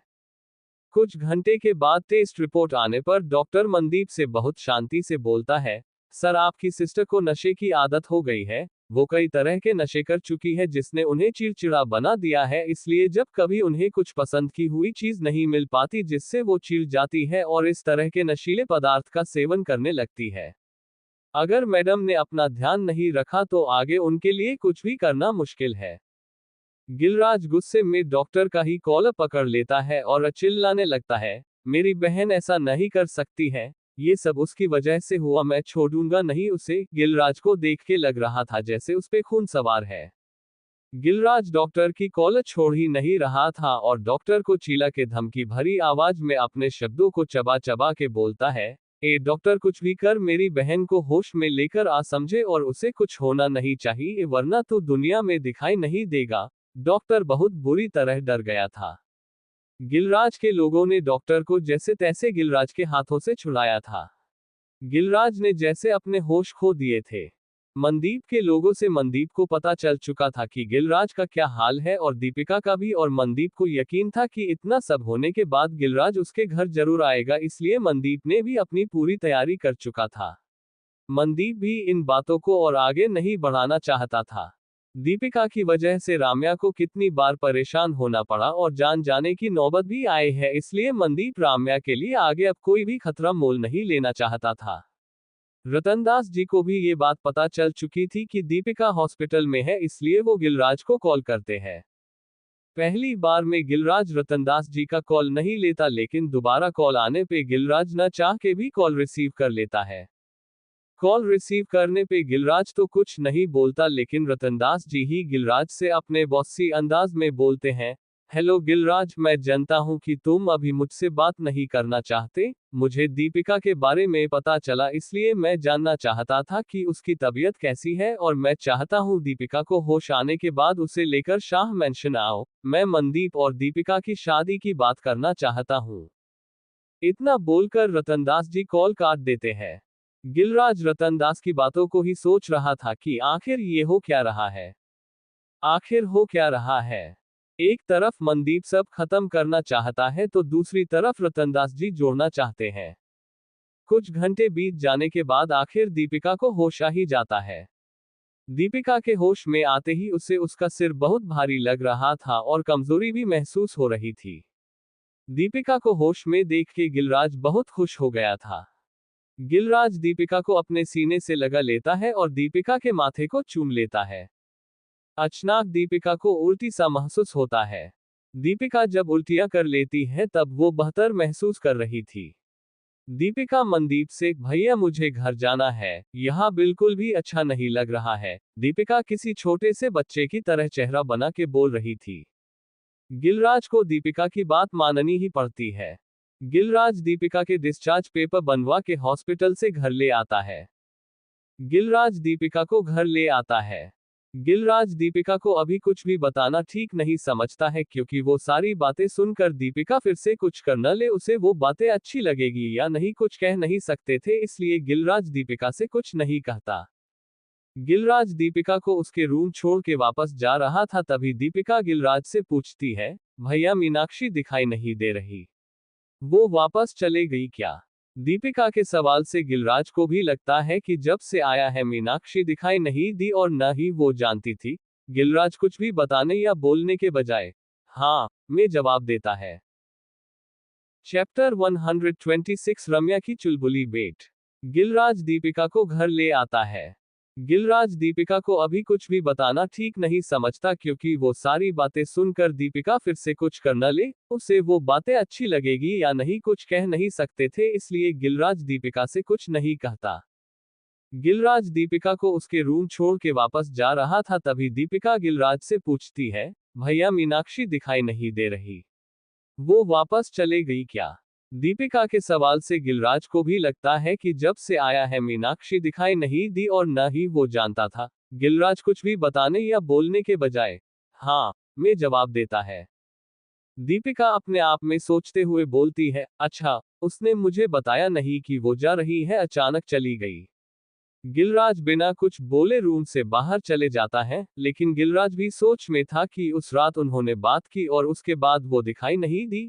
गिलराज सोचने लगता और अपने आप में ही बड़बड़ाता है, उस रात। हाँ, उद्धरण चिन्ह। गिलराज को खुशी की बात याद आती है, जब खुशी ने गिलराज से पूछा था, क्या तुम्हारे साथ कोई लड़की भी आए है? गिलराज अपने आप से बोलने लगता है, तो वो लड़की मीनाक्षी थी, मेरे साथ बहुत वक्त तक पूल के पास बैठी थी और मेरा पीछा करते हुए शाह मैंशन तक भी गई। तभी मनदीप को पता चला कोई आया है वहां। गिलराज अपने आप से ही सवाल करता है, लेकिन मीनाक्षी वहां क्या करने गई थी और मेरा पीछा क्यों कर रही थी? गिलराज अपनी सोच से बाहर आके, लेकिन मैं उस लड़की के बारे में क्यों सोच रहा हूं? मनदीप भी आज कॉलेज से थोड़ी जल्दी आ गया था। मनदीप रूम में आकर अपना बैग रखता है, सीधे बाथरूम की तरफ जाने लगता। राम्या मनदीप को देख के मुस्कुराती और मनदीप से, सुनिए। राम्या बोलती रह जाती है और मनदीप राम्या की बात सुने बिना ही बाथरूम में चला जाता है। राम्या मनदीप को बस मुंह खोल के देखते रह जाती है। राम्या अपनी नाक चढ़ा के गुस्से में बोलती है, ये सही है, मैं यहाँ उनको देख के मुस्कुरा रही हूँ, कब से वेट कर रही थी और वो है कि सीधे चल दिए। राम्या बोलते बोलते छोटा सा मुंह कर लेती और अपने पेट पे हाथ फेर के बोलती है, देखा बेबी आपने पापा को बस काम ही करना रहता है उन्हें, हमारी फिक्र ही नहीं कि हमसे बात कर ले, और तुम देखना अभी जैसे ही आएंगे हमारी तरफ देख के पहले मुस्कुराएंगे और फिर कहेंगे, कैसा है मेरा बेबी, मम्मा को परेशान तो नहीं किया? और फिर मम्मा से कहेंगे, कैसी हो तुम, अपना ध्यान रखा था, समय से खाना खा लिया था ना, और मेरे माथे पे किस करके अपना लैपटॉप लेकर अपनी स्टडी रूम में जाएंगे। मनदीप जैसे ही बाथरूम से बाहर आता है, राम्या चुप हो जाती है और मनदीप की तरफ देख के मुस्कुरा देती है। राम्या की मुस्कान मनदीप को थोड़ी अजीब लगती है, लेकिन मनदीप कुछ नहीं कहता और आईने के सामने जाकर खड़ा हो जाता है। मनदीप आईने से राम्या की तरफ देख के बोलता है, कैसा है मेरा बेबी, मम्मा को परेशान तो नहीं किया? मनदीप के इतना बोलते ही राम्या मुस्कुराने लगती है और फिर जैसे तैसे अपने आप को रोक लेती है। मनदीप राम्या से आगे बोलता है, कैसी हो तुम, अपना ध्यान रखा था ना, समय से खाना खा लिया था? अब तो राम्या की मुस्कान और बड़ी हो जाती है, क्योंकि इससे पहले राम्या ने जैसे जैसे बोला था मनदीप डिक्टो वैसे ही बोलता है। मनदीप राम्या के पास आता है और मुस्कुरा के राम्या के माथे को प्यार से चूम के पूछता है, क्या बात है, आज बहुत मुस्कुरा रही हो? अब तो राम्या की स्माइल और भी बड़ी हो जाती है। राम्या मुस्कुरा के अपने पेट पे हाथ फेरते हुए बोलती है, कुछ नहीं, बस अपने बेबी से बात कर रही थी। अच्छा, क्या बात कर रही थी? मनदीप पूछता है। राम्या मनदीप की चटकी लेकर बोलती है, आहा, ये हमारे बीच की बात है, आप अपना काम कर लीजिए। मनदीप अपनी भौं उठा के बोलता है, अच्छा ऐसी बात है, मैं भी बेबी का कुछ हूं तो मुझे भी पता चलना चाहिए। राम्या फिर से मनदीप से, क्यों आपको काम नहीं करना? काम का नाम लेते ही मनदीप अपना माथा पकड़ के, ओह, मैं भूल ही गया। मनदीप जाते जाते राम्या की छोटी सी नाक पकड़ के मुस्कुराते हुए बातों में लगा लेती हो। मनदीप अपना लैपटॉप लेकर स्टडी रूम में चले जाता है। मनदीप के जाने के बाद राम्या मुस्कुरा देती है। मनदीप अपने लैपटॉप में वही वीडियो डाल रहा था जो उस दिन उस लड़के ने मनदीप को दी थी, जब दीपिका मनदीप के साथ जबरदस्ती कर रही थी, और साथ ही मनदीप ने उस वीडियो की कुछ कॉपी भी कर ली थी, ताकि अगर एक वीडियो नहीं चल पाया या दीपिका ने गुस्से में उसका कुछ कर दिया तो बाकी मेमोरीज मनदीप के पास पुख्ता सबूत रहेगी। मनदीप ने उस लड़के को भी पहले ही अपने घर ला कर रख लिया था जिसने ये वीडियो बनाई थी, ताकि अगर उस वीडियो को गलत साबित कर भी दिया जाए तो वो लड़का उस दिन जो कुछ भी हुआ उसका साक्षी था। काफी रात हो चुकी थी लेकिन मनदीप अब भी नहीं सोया था। आखिर अपना काम खत्म करके मनदीप भी राम्या के साइड में सो जाता है। अगले दिन रतनदास जी गिलराज को फिर से कॉल करते हैं। गिलराज के कॉल लेने पर रतनदास जी अपनी कड़क आवाज में गिलराज से बोलते हैं, हेलो गिलराज, क्या तुम आ रहे हो? आज आखिरी मौका है, इसके बाद अपनी बहन को इंसाफ मिले इसकी उम्मीद हमसे मत करना। रतनदास जी अपनी बात बोलकर कॉल काट देते हैं। सुबह सुबह रतनदास जी के कॉल से गिलराज सोच में था कि वो क्या करे। इतने सालों से चल रहे इस किस्से को गिलराज भी खत्म करना चाहता था, मगर उसे अपनी बहन की भी फिक्र थी कि इन सब में उसे कुछ हो न जाए। गिलराज ने दीपिका को अपनी 15 साल की उम्र से पाल के बड़ा किया और अपना नाम भी बनाया, लेकिन दीपिका को कोई दुख दे ये गिलराज को बर्दाश्त नहीं था। गिलराज के मन में ये भी ख्याल चल रहा था कि जरूर मनदीप की कोई न कोई साजिश है, और रतनदास जी ने उसे स्वयं कॉल किया था तो सोचने वाली बात थी। गिलराज भी अपने कुछ खास गार्ड्स के साथ जाने के लिए पूरी तरह तैयार था। गिलराज दीपिका के रूम में जाता है तो देखता है कि दीपिका पहले ही जल्दी उठ के तैयार हो गई थी। गिलराज दीपिका को देख के मुस्कुराते हुए बोलता है, क्या है दीपू, आज जल्दी तैयार हो गई है? गिलराज की आवाज सुन के दीपिका गिलराज की तरफ देख के बोलती है, गुड मॉर्निंग भैया। दीपिका बहुत ही खुश लग रही थी। कल तक क्या हुआ था दीपिका उसे पूरी तरह भुला चुकी थी। चैप्टर 127 दीपिका हुई पागल। गिलराज के मन में ये भी ख्याल चल रहा था कि जरूर मनदीप की कोई न कोई साजिश है, और रतनदास जी ने उसे स्वयं कॉल किया था तो सोचने वाली बात थी। गिलराज भी अपने कुछ खास गार्ड्स के साथ जाने के लिए पूरी तरह तैयार था। गिलराज दीपिका के रूम में जाता है तो देखता है कि दीपिका पहले ही जल्दी उठ के तैयार हो गई थी। गिलराज दीपिका को देख के मुस्कुराते हुए बोलता है, क्या बात है दीपू, आज जल्दी तैयार हो गई है? गिलराज की आवाज सुन के दीपिका गिलराज की तरफ देख के बोलती है, गुड मॉर्निंग भैया। दीपिका बहुत ही खुश लग रही थी। कल तक क्या हुआ था दीपिका उसे पूरी तरह भुला चुकी थी। गिलराज दीपिका को ही मुस्कुरा के ध्यान से देख रहा था, लेकिन गिलराज के मन में उथल पुथल मची हुई थी कि ये सब भूल कैसे गई और कल क्या हुआ था कुछ पता भी नहीं है। दीपिका मनदीप को देख के बोलती है, भैया चले, हमें मनदीप के घर जाना है। दीपिका के मुंह से मनदीप के घर जाना है सुन के गिलराज की भौं तन जाती है। गिलराज दीपिका को सवालिया नजरों से देख के पूछता है, तुम्हें वहां किसने बुलाया है? दीपिका मनदीप को पकड़ के बाहर ले जाते हुए बोलती है, भैया रतन अंकल का कॉल आया था, वो मेरी शादी मनदीप से कराना चाहते हैं और उसके लिए आज उन्होंने बुलाया है, और साथ में आप भी चल रहे हैं। दीपिका गिलराज को पकड़ के बाहर ले आती है। गिलराज बस देखता रह जाता है। गिलराज दीपिका के साथ अपनी गाड़ी में बैठ जाता है और अपने गार्ड्स को इशारा करके उनके साथ आने के लिए कहता है। दीपिका गिलराज से, भैया गार्ड्स हमारे साथ क्यों आ रहे हैं? हम दोनों ही जा सकते थे ना? दीपिका अपनी बात बोलने के बाद हल्के से मुस्कुराती है और फिर से बोलती, क्या भैया आपको अपने गार्ड्स को साथ रखने की आदत हो गई है? कभी अकेले भी निकला करो, कितना सुकून होता है। दीपिका बोलते बोलते अचानक रुक जाती है और गाड़ी के शीशे से बाहर देखने लगती है। गिलराज अपनी आंखें बड़ी करके दीपिका की तरफ ही देख रहा था। कुछ सेकंड ऐसे ही देखने के बाद गिलराज दीपिका से पूछता है, क्या तुम अकेले घूमती हो? मेरी गैर मौजूदगी में एक भी गार्ड को साथ नहीं ले जाती? गिलराज दीपिका से पूछ रहा था और दीपिका कांच से बाहर झांक रही थी। गिलराज थोड़े जोर से बोलता है, दीपू मैं कुछ पूछ रहा हूँ, मुझे जवाब चाहिए। गिलराज के जोर से बोलने से दीपिका सिहर जाती है और धीरे से मनदीप की तरफ देखती और अपनी आंखें छोटी करके लड़ियाती हुए बोलती है, मैं बस मुश्किल से ही बिना गार्ड्स के गई हूँ। भैया सच में? गिलराज दीपिका पे गुस्सा करते हुए बोलता है, तुम मेरी कोई बात क्यों नहीं मानती हो? मैं सिर्फ तुम्हारे लिए गार्ड्स को साथ रखने के लिए कहता हूँ। गिलराज अपनी बात में नरमी दिखाते हुए बोलता है, मुझे फिक्र है तुम्हारी, तुम्हारे अलावा कोई नहीं है मेरा, तुम्हें कुछ हो गया तो मैं क्या करूंगा? गिलराज दीपिका के सिर पे प्यार से हाथ फेर के बोलता है। गिलराज दीपिका को समझा रहा था लेकिन दीपिका मुस्कुरा के गिलराज का हाथ पकड़ के बोलती है, भाई आप मेरी फिक्र मत करो, मुझे कुछ नहीं होगा, मुझे पता है मेरे भाई हमेशा मेरे साथ है। दीपिका गिलराज को छेड़ते हुए, आप मेरी भाभी ले आओ फिर अकेले नहीं होंगे, दीपिका बोलकर हंसने लगती है। दीपिका की बात से गिलराज को खुशी की याद आ जाती है और गिलराज मुस्कुरा देता है और मन में अपने आप से ही, पता नहीं कब आएगी तुम्हारी भाभी, आज सब अच्छा रहा तो एक दिन जरूर आएगी, नहीं तो उसका खड़ूस भाई तो कभी शादी नहीं करने देगा, लेकिन उसके बिना कोई अच्छा भी नहीं लगता, पता नहीं ये दोनों भाई बहन कैसे बन गए। कुछ मिनट में गिलराज की गाड़ी शाह मैंशन पहुंच जाती है लेकिन उन्हें दरवाजे पे ही रोक दिया जाता है।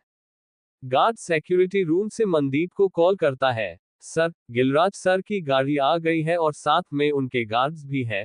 मनदीप उन्हें आने देने के लिए कह देता है, ठीक है आने दो सर, उनके गार्ड्स, मनदीप अपनी कड़क आवाज में बोलता है, उन्हें भी आने दो लेकिन ध्यान रहे पहले पूरी चेकिंग कर ली जाए। जी सर, गार्ड हामी भर के कॉल काट देता है। गार्ड पूरी चेकिंग करने के बाद उन्हें अंदर आने देता है। गिलराज दीपिका के साथ अंदर आता है लेकिन गार्ड्स को घर के दरवाजे पे ही रोक दिया जाता, सिर्फ एक ही गार्ड उनके साथ अंदर आ पाता है। दीपिका तो अंदर आते ही बहुत खुश हो गई थी, उसे लग रहा था जैसे वो इसी घर में रहने वाली है। अब दीपिका मुस्कुरा के रतनदास जी के और सावित्री जी के पैर छूती है। रतनदास जी मुस्कुरा के, आओ बैठो बेटा। वहां घर के सभी लोग मौजूद थे और उनके अलावा सिर्फ गिलराज का एक गार्ड था, उसके अलावा वहां और कोई भी नहीं था। राम्या खुशी के साथ जहां सभी बैठे हुए थे उससे 2 फीट की दूरी पे बैठे थे। खुशी के अंदर बहुत सारी बातें चल रही थी, उसे थोड़ा डर भी लग रहा था क्योंकि वो गिलराज और मनदीप को भी अच्छे से जानती थी, खैर वन ही होगा जो मंजूर खुदा खुदा होगा। सभी के मन कुछ न कुछ ख्याल चल रहे थे लेकिन सभी शांत भाव से बैठे हुए थे। रतनदास जी गिलराज से बोलते हैं, गिलराज बेटा तुम जानते हो तुम्हें यहाँ क्यों बुलाया गया है, और दीपिका भी ये बात जानती और मैंने उसे साफ साफ शब्दों में समझा दिया था। गिलराज मनदीप की तरफ देख के अपने एटीट्यूड में बोलता है, लेकिन मनदीप दीपिका से क्यों शादी करेगा जब वो पहले से शादीशुदा है? तभी मनदीप भी अपनी कड़क आवाज में बोल पड़ता, हाँ सही कहा, लेकिन इस बात को तुम्हारी बहन बहुत अच्छे से जानती है कि मैं किस शर्त पे उससे शादी कर रहा हूँ, और तुम्हारी बहन को कोई ऐतराज नहीं है तो मुझे लगता है तुम्हें भी नहीं होना चाहिए।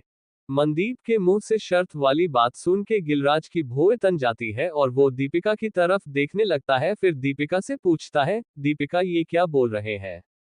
इनकी कोई शर्त है शादी करने के लिए? तुमने मुझे बताया नहीं। दीपिका गिलराज की बात का कोई जवाब नहीं देती और खामोश रहती है। गिलराज दीपिका से दोबारा पूछता है लेकिन इस बार गिलराज की आवाज थोड़ी तेज थी, दीपिका मैं कुछ पूछ रहा हूं तुमसे। दीपिका गिलराज की बात का कोई भी जवाब देती उससे पहले मनदीप बोल पड़ता है शांत भरी आवाज में, वो नहीं बता रही, कोई बात नहीं मैं ही बता देता हूं। मनदीप को इस तरह बिहेव करते देख दीपिका को थोड़ा गुस्सा आ रहा था लेकिन वो जाहिर नहीं होने दे रही थी और उसे अभी तो मनदीप से शादी भी करनी है। मनदीप गिलराज की तरफ देख के बोलता है, पहली शर्त, तुम्हारी बहन मेरी पहली वाइफ से तलाक के बिना भी मुझसे शादी करने के लिए तैयार है।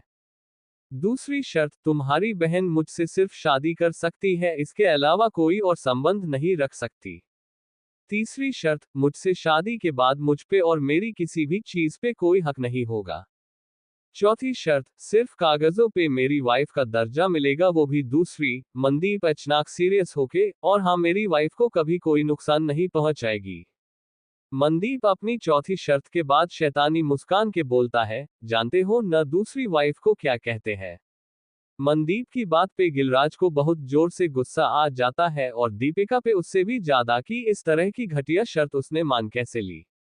अभी जिस तरह मनदीप ने गिलराज को शर्तें गिनाई है, दीपिका को भी मनदीप पे गुस्सा आ रहा था, क्योंकि जब रतनदास जी से बात हुई थी तब इतनी शर्तें नहीं थी, ये जरूर मनदीप का ही किया धरा था। गिलराज गुस्से से दीपिका को देखता है और उठ के खड़े हो जाता और मनदीप की तरफ देख के अपनी कड़क आवाज में शब्दों को चबाते हुए बोलता है, तुम्हें हम पे रहम करने की जरूरत नहीं है, दूसरी तरह से अपनी बहन को न्याय दिलाऊंगा और तुम्हें सजा। गिलराज मनदीप को उंगली दिखाकर बोलता है और दीपिका का हाथ पकड़ के उसे वहां से ले जाने लगता है। दीपिका जाना नहीं चाहती थी, लेकिन मजबूरन वो खिंचाते हुए जा रही थी। मनदीप पीछे से, अरे ये देखते हुए तो जाओ, अपनी बहन को न्याय दिलाना हो तो। मनदीप उस वीडियो को शुरू कर देता है जो मनदीप ने कल रात जाग के एडिट किया था। गिलराज देखना नहीं चाहता था, लेकिन वीडियो में दीपिका की आवाज सुन के वो चलते चलते रुक जाता है। ये वही वीडियो था जिसे दीपिका ने एडिट करवाया था, लेकिन ये वीडियो शुरुआत से थी जब मनदीप उस फार्म हाउस के अंदर आया था और दीपिका उसे पहले कन्हा कन्हा ले गई और क्या क्या कहा सब साफ सुनाई दे रहा था। उस वीडियो को देखते ही दीपिका बहुत गुस्से में आ जाती है और गिलराज से अपना हाथ झटक के दौड़ लगा के टेबल पे रखे वास को उठा के स्क्रीन पे बहुत जोर से मारती है, जिससे उस स्क्रीन के टुकड़े टुकड़े हो जाते हैं। उस स्क्रीन को तोड़ने के बाद दीपिका जोर जोर हंसते हुए मनदीप को देख के, क्या दिखाओगे अब। दीपिका को ऐसे देख के राम्या, खुशी और शीतल तो बहुत डर गए थे और दीपिका को ऐसे देख के गिलराज को विश्वास नहीं हो रहा था कि ये उसकी ही बहन है। दीपिका को देख के मनदीप भी हंसने लगता है और दीपिका से, तुम्हें क्या लगता एक स्क्रीन तोड़ देने से तुम्हारी सच्चाई किसी को पता नहीं चलेगी। मनदीप ने पहले ही तैयारी कर रखी थी। एक स्क्रीन टूटने के बाद वहां और बहुत सारी स्क्रीन चलने लगती है, दीपिका किस किस स्क्रीन को तोड़ेगी। सभी स्क्रीन पे एक ही वीडियो चल रहा था। आखिर में उस वीडियो में सभी ने दीपिका की सच्चाई देख ही ली कि दीपिका ने क्या क्या किया और उस वीडियो को कैसे एडिट किया था। जो वीडियो दीपिका ने सबको दिखाए और इस वीडियो में कितना फर्क है। आज गिलराज भी उसकी बहन की सच्चाई जान गया था और उसके मन में यही ख्याल आता है कि मनदीप की इतनी घटिया शर्त सुनने के बाद भी दीपिका मनदीप से शादी करने के लिए तैयार कैसे हो गई। दीपिका दौड़ के गिलराज के पास आती है और गिलराज से बोलती है, भैया ये सच नहीं है, उस दिन जो कुछ भी हुआ था वो आपने अपनी आंखों से देखा था ना। दीपिका की आंख से आंसू निकल आते हैं। गिलराज तो जैसे जम ही गया था। दीपिका गिलराज को जोर जोर से हिला के बोलती है, भैया आप तो मेरा यकीन करो, ये सच नहीं है। दीपिका मनदीप की कॉलर पकड़ के अपने दांत पीस के बोलती है, तुम ऐसा नहीं कर सकते, तुम सिर्फ मेरे हो, किसी और के नहीं हो सकते। दीपिका पागलों की तरह हरकत करने लगती है। मनदीप दीपिका के हाथ झटक अपनी कॉलर छोड़ता और राज से उस लड़के को लाने के लिए कहता है जिसने उस वीडियो एडिट करी थी। राज उस लड़के को सबके सामने लेकर आता है और उस दिन जो कुछ भी हुआ था वो सारी बातें वो सबके सामने कबूल करता है। दीपिका उस लड़के को देख के उसकी भी कॉलर पकड़ लेती है और उसे मारने लगती है और जोर जोर से चिल्लाने लगती है, तू यहाँ क्या कर रहा है, तेरी इतनी हिम्मत कैसे हुई मेरे खिलाफ जाने की। गिलराज इस बात पे भी यकीन नहीं करना चाहता था, लेकिन दीपिका को खुद उस लड़के से बात करते देख विश्वास करना पड़ता है। चैप्टर 128 रम्या ऐप मां नहीं बैन सकती। राज उस लड़के को सबके सामने लेकर आता है और उस दिन जो कुछ भी हुआ था वो सारी बातें सबके सामने कबूल करता है। दीपिका उस लड़के को देख के उसकी भी कॉलर पकड़ लेती है और उसे मारने लगती है और जोर जोर से चिल्लाने लगती है, तू यहाँ क्या कर रहा है, तेरी इतनी हिम्मत कैसे हुई मेरे खिलाफ जाने की। गिलराज इस बात पे भी यकीन नहीं करना चाहता था, लेकिन दीपिका को खुद उस लड़के से बात करते देख विश्वास करना पड़ता है। दीपिका जब उस लड़के को पागलों की तरह मारने लगती है तब गिलराज दौड़ के दीपिका को पकड़ता और उस लड़के को छुड़ा के दूर कर देता। दीपिका की ऐसी स्थिति किसी से देखी नहीं जा रही थी, लेकिन ये सच था और उसे इस सच को एक्सेप्ट करना पड़ेगा। दीपिका मनदीप से अपने आप को छुड़ा के वहां रखे सामान को तोड़ने लगती है, जो भी हाथ में आए उसे उठा के पटक देती। गिलराज का बॉडीगार्ड जो बहुत स्ट्रांग था, वो दीपिका को अपने एक हाथ में ही उठा लेता और पकड़ के एक चेयर पे बैठा देता है। गिलराज दीपिका को शांत करने की कोशिश करता, दीपो मेरी बात सुनो, अभी घर चलते हैं, हम कल बात करेंगे। गिलराज मनदीप की तरफ अपने हाथ से इशारा करता और दीपिका से बोलता है, मनदीप तुम्हारा ही है, वो किसी और का नहीं हो सकता। गिलराज को अपनी बहन को होश में लाने के लिए ये सब बोलना पड़ता है। दीपिका पागलों की तरह हंस के गिलराज को देख के बोलती है, क्या सच में भैया मनदीप मेरा है? फिर तो उसे मेरे साथ जाना चाहिए। गिलराज दीपिका को झूठी तसल्ली देता है, हाँ मनदीप हमारे साथ ही चल रहा है। दीपिका जोर जोर से तालियां बजा के हंसने लगती है और अचानक ही दीपिका के चेहरे का भाव गुस्से में तब्दील हो जाते हैं। दीपिका बहुत तेजी से उठ के अपने सामने पड़े कांच के टुकड़े को उठाती और मनदीप पे वार कर देती है। मनदीप दीपिका को भाप गया था, इसलिए मनदीप पीछे को कसक जाता है, लेकिन फिर भी मनदीप के हाथ में उस कांच के टुकड़े से कट लग जाता और हाथ से खून निकलने लगता है। दूर खड़ी राम्या ने जैसे ही मनदीप के हाथ पे चोट लगी देखी, राम्या मनदीप की तरफ दौड़ पड़ती है। राम्या घबराए आवाज में, मान उद्धरण चिन्ह। दीपिका का ध्यान अभी तक राम्या पे नहीं गया था, लेकिन राम्या के मन बोलते ही दीपिका राम्या की तरफ देखती, लेकिन दीपिका राम्या को कुछ करती उससे पहले गिलराज का बॉडीगार्ड गिलराज और राज तीनों मिलके दीपिका को कस के पकड़ लेते हैं। गिलराज को अब डर था कि कहीं दीपिका किसी और को नुकसान न पहुंचा दे, इसलिए गिलराज दीपिका को पागल खाने भेजना ठीक समझता है। राम्या मनदीप के घाव को अपनी साड़ी के पल्लू से ही साफ करने लगती है, जिसे देख के दीपिका अंदर ही अंदर जल रही थी। राम्या ये सब देख के पहले ही घबराई हुई थी और ऊपर से दीपिका का पागलपन, मनदीप को चोट लगना, जिससे राम्या और भी घबरा गई थी। मनदीप राम्या का हाथ पकड़ के, कोई बात नहीं, ठीक है, इतनी चोट लगते रहती है, तुम्हें रेस्ट करना चाहिए और यहाँ से चले जाओ, यहाँ का माहौल ठीक नहीं है, तुम समझ रही हो ना। राम्या वहां से जाना नहीं चाहती थी, लेकिन मनदीप ने कहा है तो जाना पड़ेगा। मनदीप खुशी से राम्या को रूम तक ले जाने के लिए कहता है। दीपिका ध्यान से वहां जो हो रहा था वो सब देख रही थी। दीपिका ने पूरे रूम को तहस नहस कर दिया था, कोई भी चीज अपने जगह पे नहीं थी। दीपिका की ये सारी हरकतें देख के गिलराज अपने दिल पे पत्थर रख के मेंटल हॉस्पिटल में कॉल करके वहां से हॉस्पिटल की टीम को बुलाता है, ताकि वो दीपिका को यहां से ले जा सकते, इससे पहले कि वो किसी और को नुकसान पहुंचा दे। लेकिन दीपिका का पूरा ध्यान मनदीप और राम्या पे ही थी। दीपिका राम्या को मनदीप के साथ एक पल के लिए भी नहीं देखना चाहती थी। दीपिका अब पहले से थोड़ी शांत लग रही थी और उसमें एनर्जी भी नहीं लग रही थी। दीपिका में बेहोशी सी छाने लगी थी।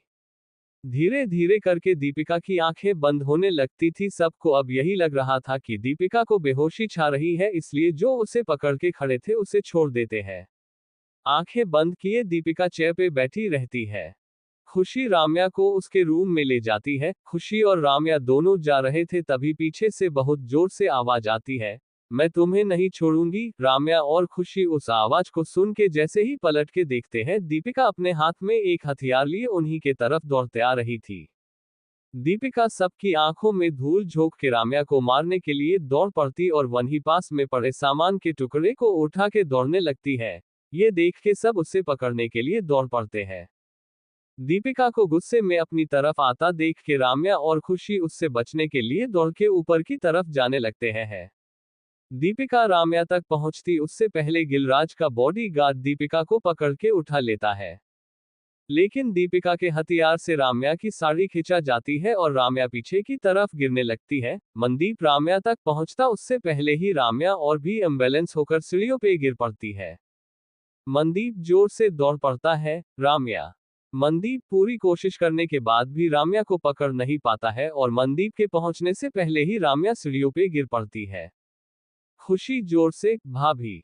खुशी ने भी राम्या को अपना हाथ पकड़ने के लिए दिया था, लेकिन राम्या खुशी का भी हाथ नहीं पकड़ पाई।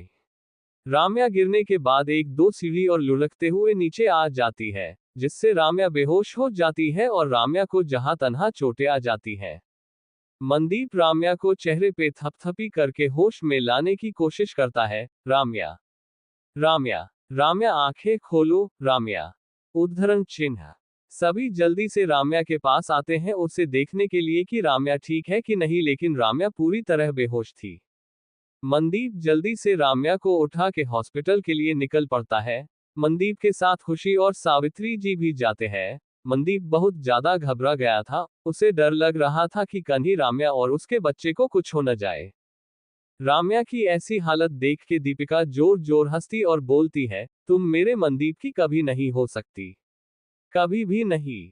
गिलराज को बिल्कुल अंदाजा नहीं था कि उसकी बहन इस हद तक चले जाएगी कि किसी को मार भी सकती है, और इस बात का अफसोस भी था कि उसने अपने दोस्त की बात नहीं सुनी और एक बहुत अच्छा दोस्त खो दिया।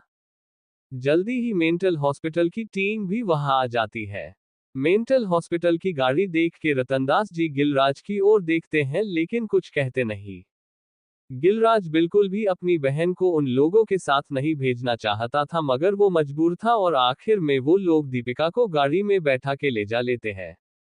दीपिका चिल्लाते रह जाती है, भैया मुझे बचाओ इन लोगों से, भैया, भैया। दीपिका की आवाज गूंजती रह जाती और वो वहां से दूर चले जाती है। कोई भी भाई अपनी बहन को ऐसे नहीं देख सकता और न अपने हाथों से उसे मेंटल हॉस्पिटल भेज सकता, और गिलराज जैसा भाई तो कभी भी नहीं, लेकिन आज गिलराज को ये करना पड़ा। गिलराज रतनदास की आगे अपने हाथ जोड़ के शर्मिंदगी भरे भाव के साथ माफी मांगता है। गिलराज की आवाज में नमी महसूस हो रही थी। अंकल मुझे माफ कर दीजिए, मेरी वजह से, मेरी बहन की वजह से आपको इतनी तकलीफ हुई और उसकी वजह से आपकी बहू को हॉस्पिटलाइज्ड होना पड़ा। गिलराज की आवाज से पता चल रहा था कि वो सच में शर्मिंदा है। रतनदास जी गिलराज के हाथ पकड़ के नरमी से बोलते हैं, इसमें तुम्हारी कोई गलती नहीं है। मैं समझ सकता हूँ किसी भाई के लिए अपनी बहन को मेंटल हॉस्पिटल भेजना कितना मुश्किल है, लेकिन फिर भी तुमने अपने दिल पे पत्थर रख के ये किया, इससे बड़ी बात और क्या हो सकती है, जिसे बचपन से तुमने माँ पिता का प्यार दिया। मनदीप राम्या को लेकर जल्दी से हॉस्पिटल पहुंचता है। डॉक्टर जल्दी ही राम्या का टेस्टिंग शुरू कर देते हैं और राम्या को जो चोटें आई थी उसे भी क्लीन करके उसको पट्टी कर देते हैं। डॉक्टर मनदीप से पूछती है, सर मैडम को क्या हुआ है, उन्हें इतनी चोटें कैसे आ गई। मनदीप डॉक्टर की बात का जवाब न देकर वापस डॉक्टर से सवाल करता है, डॉक्टर मेरी वाइफ कैसी है, क्या उसे होश आ गया है। अब जब मनदीप ने सवाल कर ही लिया था तो डॉक्टर उसके आगे कुछ नहीं कह सकती थी, वो सिर्फ जवाब दे सकती थी। डॉक्टर मनदीप की बात का जवाब देती है, सर मैडम की सारी चोट को साफ कर दिया है और उनके टेस्ट कर लिए गए, उनके रिजल्ट आने तक आपको थोड़ा वेट करना होगा। मनदीप बिल्कुल भी रुकना नहीं चाहता था, मगर इसके अलावा और कुछ कर भी नहीं सकता था। कुछ वक्त बाद राम्या को होश आ जाता है। डॉक्टर मनदीप से, सर मैडम को होश आ गया है, आप उनसे मिल सकते हैं। मनदीप, सावित्री जी और खुशी तीनों ही राम्या से मिलने रूम में जाते हैं जहां राम्या को रखा था। सावित्री जी राम्या के साइड में बैठती है, खुशी और मनदीप भी वहीं नजदीक ही बैठ जाते हैं। सावित्री जी राम्या के सिर पे अपना हाथ फेर के प्यार से बोलती है, कैसा है मेरा बेटा, अभी ठीक लग रहा है। राम्या हल्के से मुस्कुरा के हाँ में जवाब देती है। राम्या का चेहरा थोड़ा उदास था, जिसे मनदीप बखूबी समझ रहा था। खुशी, सावित्री जी काफी वक्त तक वही बैठ के राम्या से बात करते हैं, जिससे राम्या को भी अच्छा महसूस हो। एक नर्स रूम में आके मनदीप की तरफ देख के बोलती है, सर डॉक्टर आपसे बात करना चाहती है। इतना बोलकर नर्स वहां से चले जाती है। मनदीप राम्या का हाथ पकड़ के अपनी पलकें झपका के इशारे से, आता हूं, कहकर वहां चले जाता है। मनदीप डॉक्टर से, क्या टेस्ट रिपोर्ट्स आ गई है। डॉक्टर रिपोर्ट्स देखने के बाद मनदीप को देखती है और फिर बहुत ही शांत आवाज में मनदीप की तरफ देख के बोलती है, sir I am sorry, madam के पेट में जो बेबी बन रहा था वो अब। डॉक्टर थोड़ा रुक के फिर से बोलती है, सर मैडम मां नहीं बन सकती आने वाले 2 सालों तक, क्योंकि शायद उनके गिरने की वजह से उनके पेट में जो बेबी बन रहा था उस पे दबाव पड़ने से वो सेल्स डैमेज हो गई है, जिससे अभी वो मां नहीं बन सकती। डॉक्टर आगे कुछ नहीं बोल पाती और अपने सामने रखी सारी रिपोर्ट्स मनदीप को दे देती है। मनदीप के जिस तरह के भाव थे उसके बाद डॉक्टर कुछ भी नहीं कह पाती है। मनदीप ने जो सुना उससे अपने कानों पे विश्वास नहीं हो रहा था कि जो उसने सुना वो सच है। मनदीप के चेहरे पे किसी भी तरह के भाव नजर नहीं आ रहे थे, वो बिल्कुल जैसे जम गया हो। मनदीप अपनी तसल्ली के लिए वो सारी रिपोर्ट्स फिर से देखता जिसमें साफ साफ शब्दों में लिखा हुआ था कि राम्या मां नहीं बन पाएगी। मनदीप बहुत वक्त जैसे कि वैसे उसी चेयर पे बैठे रहता है। खुशी की राम्या से बातें हो रही थी, खुशी अपनी बातों से राम्या को हंसा रही थी और उसे खुश रखने की कोशिश कर रही थी। जिन्हा उसके मन में चिंताएं थी, बहुत से ख्याल चल रहे थे, उसे गिलराज की फिक्र हो रही थी। खुशी राम्या से, मैं भाई को देख के आती हूँ, अभी तक आए नहीं। खुशी वहां से उठ के डॉक्टर के कैबिन की तरफ बढ़ती है क्योंकि नज ने कहा था कि डॉक्टर मनदीप से कुछ बात करना चाहती है। खुशी जा रही थी तभी मनदीप भी उन्हीं की तरफ आ रहा था। खुशी मनदीप को देख के, भैया कितना वक्त लगा दिया, भाभी कब से आपका वेट कर रही है। हालांकि उन्होंने ऐसा बोला नहीं लेकिन उनकी नजरें आपको ही देख रही थी। मनदीप हल्के से मुस्कुरा के खुशी को देखता है और खुशी को हाँ में जवाब देता है। खुशी और मनदीप साथ में अंदर जाते हैं। सावित्री जी मनदीप को देख के बोलती है, कन्हा चले गए थे बेटा, आओ बैठो, मैं और खुशी रेस्ट रूम में है। मनदीप इस बार भी कोई जवाब नहीं देता, बस बेमन से हल्के से मुस्कुरा देता है।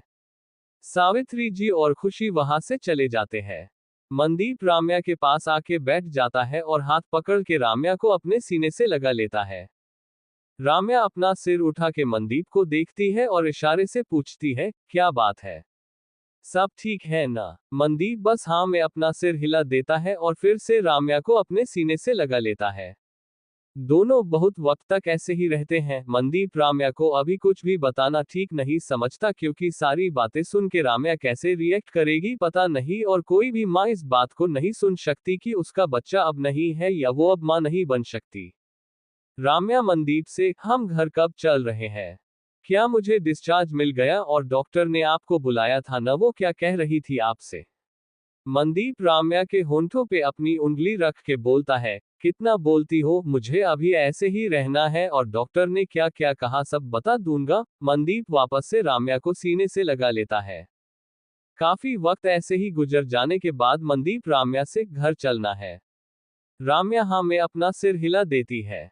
मनदीप राम्या के गालों को खींच के, मैं अभी आता हूँ फिर हम चलते हैं। मनदीप रूम से बाहर आके राज को कॉल करता है और घर में क्या हुआ, क्या चल रहा है, सारी जानकारी लेता है ताकि वो लोग जाए तो किसी तरह की कोई भी दिक्कत ना हो। घर में जो कुछ भी हुआ राज सारी बातें मनदीप को बता देता है।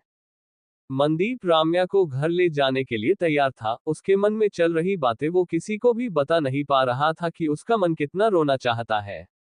डॉक्टर ने राम्या को घर ले जाने का बोल दिया था, साथ में राम्या का पूरा ख्याल रखने के लिए कहा था और सबसे जरूरी कि राम्या को मेंटली स्ट्रांग करने के लिए, क्योंकि जब वो सच को जानेगी तब वो सब बर्दाश्त कर पाएगी कि नहीं पता नहीं। कुछ ही वक्त में मनदीप राम्या को लेकर घर आ जाता है। घर को देख के लग ही नहीं रहा था कि इससे पहले यहाँ कुछ हुआ भी था। पूरा घर पहले की तरह ही लग रहा था, सब अपनी जगह पे व्यवस्थित रखी हुई थी। मनदीप राम्या को लेकर सीधे अपने रूम में जाता है और राम्या को आराम करने के लिए बेड पे लिटा देता है ताकि राम्या को अच्छा महसूस हो। मनदीप जब राम्या को बेड पे लिटा रहा था तब राम्या मनदीप से बोलती है, सुनो न डॉक्टर ने क्या कहा है। राम्या के दोबारा सवाल पूछने पे मनदीप एक नजर राम्या को देखता है और फिर राम्या के माथे को प्यार से चूम के, अभी आराम करो, डॉक्टर ने क्या कहा है सब बता दूंगा ठीक है, और एक बात, डॉक्टर ने ज्यादा से ज्यादा आराम करने के लिए कहा है। मनदीप राम्या को छोटे बच्चे की तरह समझा रहा था। मनदीप वहां से जाने लगता है तभी राम्या मनदीप का हाथ पकड़ के मासूम सा चेहरा बना के बोलती है, मेरे पेट में दर्द हो रहा है, कन्ही ये बेबी के बढ़ने से तो नहीं हो रहा ना। राम्या अपनी नाक चढ़ा के जिद्दी बच्चे की तरह बोलती है, प्लीज ना बाबू यहाँ बैठो ना मेरे पास, मुझे अकेले अच्छा नहीं लग रहा। राम्या के कहने पे मनदीप को राम्या के साइड में बैठना ही पड़ता है। मनदीप राम्या से कुछ नहीं कहता, बस राम्या का सिर अपने पैरों पे रख के राम्या के माथे को प्यार से सहलाते रहता है। गिलराज जब अपने घर के लिए निकल रहा था तभी उसे वहां मीनाक्षी दिखाई देती है। मीनाक्षी को वहां देख के वो हैरान था कि मीनाक्षी यहाँ क्या कर रही है, और वो भी इस वक्त। शाह मैंशन में जो कुछ भी हुआ मीनाक्षी को सब पता था क्योंकि वो उस वक्त वन ही थी। मीनाक्षी को वहां देख के गिलराज मीनाक्षी से पूछता है, तुम यहाँ क्या कर रही हो। मीनाक्षी के मन में यही ख्याल आता है कि गिल के मन में अपनी जगह बनाने का यही सही मौका है। सोच के मीनाक्षी बोलती है, मुझे दीपू के बारे में पता चला इसलिए मैं सीधे यहाँ चले आई। गिलराज ध्यान से मीनाक्षी को देखता है और सोचता है कि ये कपड़े तो उस दिन पहने हुए थे जब हमने आखिरी बार बात की थी, आज भी वही। गिलराज अपनी सोच से बाहर आके अपने आप से, ये सब क्या सोचने लगे हो। गिलराज इन सब बातों से अपना ध्यान हटा लेता और मीनाक्षी को अपने साथ घर ले आता है। मीनाक्षी गिलराज को दिलासा दे रही थी ताकि गिलराज उसकी बातों से अच्छा महसूस करे और वो गिलराज के मन में अपनी जगह बना ले। मनदीप कैसे राम्या को बता पाएगा कि वो कुछ सालों तक मां नहीं बन पाएगी और जो बच्चा उसके पेट में पल रहा था वो भी अब नहीं रहा। इन सब के बाद राम्या के भाव होंगे। चैप्टर 129। गिलराज ध्यान से मीनाक्षी को देखता है और सोचता है कि ये कपड़े तो उस दिन पहने हुए थे जब हमने आखिरी बार बात की थी, आज भी वही। गिलराज अपनी सोच से बाहर आके अपने आप से, ये सब क्या सोचने लगे हो। गिलराज इन सब बातों से अपना ध्यान हटा लेता और मीनाक्षी को अपने साथ घर ले आता है। मीनाक्षी गिलराज को दिलासा दे रही थी ताकि गिलराज उसकी बातों से अच्छा महसूस करे और वो गिलराज के मन में अपनी जगह बना ले। घर पहुंचने पे मीनाक्षी बिल्कुल ऐसे ट्रीट कर रही थी जैसे वो उस घर की मालकिन हो और साथ में अपना बेचारा सा चेहरा बना के गिलराज को दिलासा दिए जा रही थी। मीनाक्षी को लग रहा था कि गिलराज को अपनी बहन को मेंटल हॉस्पिटल भेजने पे दुख है, इसलिए वो शांत बैठा हुआ है और मीनाक्षी की बातों का जवाब नहीं दे रहा। गिलराज को दुख जरूर था मगर वो ज्यादा वक्त से मीनाक्षी को नहीं जानता था, इसलिए वो मीनाक्षी से कोई भी बात शेयर नहीं कर सकता था। लेकिन हाँ, मीनाक्षी की बातों से उसे थोड़ा अच्छा लग रहा था। इधर खुशी परेशान हो रही थी। खुशी अपने रूम में बैठे सोच रही थी कि वो गिलराज से कैसे मिले। गिल को मेरी जरूरत होगी। यहाँ तो राम्या भाभी के साथ मनदीप भाई है और घर के सभी लोग, लेकिन गिल वहाँ अकेले है। मैं जाऊं भी तो कैसे जाऊं, क्या बोलकर जाऊंगी कि मैं कन्हा जा रही हूँ। खुशी इसी सोच में उलझी हुई थी। खुशी सोचती है कि किसी बहाने से जाने से अच्छा है कि सच बोलकर जाना ठीक है। खुशी पूरा मन बना लेती है जाने का। खुशी तैयार होकर नीचे आती है तो उसे कोई दिखाई नहीं देता जिससे वो बोलकर जाए, इसलिए खुशी काका से ही बोल देती है, काका मैं थोड़े काम से बाहर जा रही हूँ, कोई पूछे तो बता देना। ठीक है बेटा। खुशी अपनी गाड़ी लेकर जल्दी से गिलराज के घर के लिए निकल जाती है। बहुत साल बीत गए थे जब खुशी आखिरी बार गिलराज के घर गई थी। मनदीप राम्या के सिर को सहलाते हुए राम्या के पास बैठे रहता है। राम्या को बहुत जल्द नींद लग जाती है। मनदीप राम्या को अच्छे से सुलाकर स्टडी रूम में चले जाता है और अपने आप को अंदर से बंद कर लेता है। मनदीप बाहर से जिस तरह मुस्कुरा रहा था जैसे कुछ हुआ ही ना हो, मगर मनदीप अंदर से उतना ही दुखी था। मनदीप अपने आप को अंदर बंद के रोने लगता है। मनदीप की थोड़ी सी भी आवाज नहीं आ रही थी, बस आंख से आंसू निकलते जा रहे थे जो रुकने का नाम नहीं ले रहे थे। बहुत वक्त तक मनदीप अकेले ही स्टडी रूम में बैठा रहता है। मनदीप गुस्सा करे भी तो किस पे करे। दीपिका जिसकी वजह से ये सब हुआ, जो पहले ही मेंटल हॉस्पिटल भेज दी गई थी, उसे मार के मनदीप करेगा भी क्या। और वो खुद जो उसने राम्या को पकड़े में देर कर दी और वो राम्या को बचा नहीं पाया, उसकी अपने आप को क्या सजा देगा। मनदीप बस अब जो हो चुका का है उससे भूल के फिर से अपनी एक नई शुरुआत करना चाहता था राम्या के साथ। यहाँ से कहीं दूर जाके जिससे राम्या को अच्छा लगे और यहाँ जो हुआ वो बातें भूल के। खुशी गिलराज के घर पहुंच जाती है लेकिन उसे अंदर जाने की इजाजत नहीं थी। खुशी गार्ड से रिक्वेस्ट कर रही थी उसे अंदर जाने दे, लेकिन गार्ड्स उसे अंदर नहीं जाने देते हैं। आखिर खुशी गार्ड से, प्लीज भाई साहब अंदर जाने दीजिए, मुझे आपके सर से जरूरी काम है, या फिर आप उनसे बोल दीजिए कि खुशी शाह आई है। गार्ड सर्विस रूम से कॉल करता है। कुछ रिंग जाने के बाद कॉल रिसीव होता है, लेकिन ये कॉल मीनाक्षी ने लिया था। गार्ड कॉल पे, मैडम खुशी शाह जी आए हैं, कह रही है उन्हें सर कुछ काम है। ठीक है आने दो, मीनाक्षी बोलकर कॉल रख देती है। खुशी मैडम शब्द सुन के थोड़ी हैरान थी कि आखिर इस घर में मैडम कौन है, क्योंकि एक दीपिका थी जिसे मेंटल हॉस्पिटल भेज दिया गया है, तो फिर ये कौन सी मैडम है। कन्ही गिल ने दीपिका को वापस तो नहीं ले आया। खुशी सोचते हुए अपनी गाड़ी अंदर डाल लेती है। खुशी गाड़ी से निकल के सीधे घर में जाती है क्योंकि वो अपना हक समझती थी और बहुत वक्त बाद आई थी, इसलिए और भी ध्यान से घर को देख रही थी। खुशी घर के अंदर आई ही थी कि उसने जो देखा वो कभी न देखना चाहती थी और न ही सोच सकती थी। गिलराज के घर के एक लड़की जो बिल्कुल अनजान थी। गिलराज अब भी सोफे पे परेशान बैठा था और मीनाक्षी कॉफी का कप लिए गिलराज के पास बैठी हुई थी, जो बार बार गिलराज से उसे पीने के लिए कह रही थी, प्लीज पी लो ना, आपको अच्छा लगेगा। लेकिन गिल ने उस कप को अपने हाथ में नहीं लिया। मीनाक्षी जैसे ही खुशी को देखती है उस पे चिल्लाना शुरू कर देती है, तुम्हारी हिम्मत कैसे हुई यहाँ आने की, पहले मेरी फ्रेंड को मेंटल हॉस्पिटल पहुंचा दिया और अब क्या जानने आए हो कि ये ठीक है या नहीं, ताकि और थोड़ा बर्बाद कर सके। मीनाक्षी को जोर जोर से बोलता देख के गिलराज दरवाजे की तरफ देखता है तो खुशी वहीं खड़ी थी, जिसने एक कदम भी अंदर की तरफ नहीं बढ़ाए थे। गिलराज जैसे ही खुशी को देखता है उससे अंदर आने के लिए कहता और मीनाक्षी से अपनी कड़क आवाज में बोलता है, खुशी मेरी फ्रेंड है, इन सब में उसकी कोई गलती नहीं है और उसे कुछ बोलने की जरूर नहीं है। मीनाक्षी अब सिर्फ हाँ में जवाब दे सकती थी। मीनाक्षी लिविंग रूम से किचन में चले जाती है। खुशी पहले अपने चारों तरफ देखती है और फिर आके काउच पे बैठ जाती है। खुशी के रिएक्शन ऐसे थे जैसे वो पहली बार गिलराज को देख रही हो। चैप्टर 130। मीनाक्षी को जोर जोर से बोलता देख के गिलराज दरवाजे की तरफ देखता है तो खुशी वहीं खड़ी थी, जिसने एक कदम भी अंदर की तरफ नहीं बढ़ाए थे। गिलराज जैसे ही खुशी को देखता है उससे अंदर आने के लिए कहता और मीनाक्षी से अपनी कड़क आवाज में बोलता है, खुशी मेरी फ्रेंड है, इन सब में उसकी कोई गलती नहीं है और उसे कुछ बोलने की जरूर नहीं है। मीनाक्षी अब सिर्फ हाँ में जवाब दे सकती थी। मीनाक्षी लिविंग रूम से किचन में चले जाती है। खुशी पहले अपने चारों तरफ देखती है और फिर आके काउच पे बैठ जाती है। खुशी के रिएक्शन ऐसे थे जैसे वो पहली बार गिलराज को देख रही हो। खुशी शांति से बैठ के एक नजर गिलराज को देखती है और फिर गिलराज से बोलती है, तुम ठीक हो? और दीपिका? खुशी बोलकर चुप हो जाती है। खुशी भी नहीं जानती थी कि वो गिलराज से ऐसे क्यों बात कर रही है जैसे वो पहली बार मिली हो।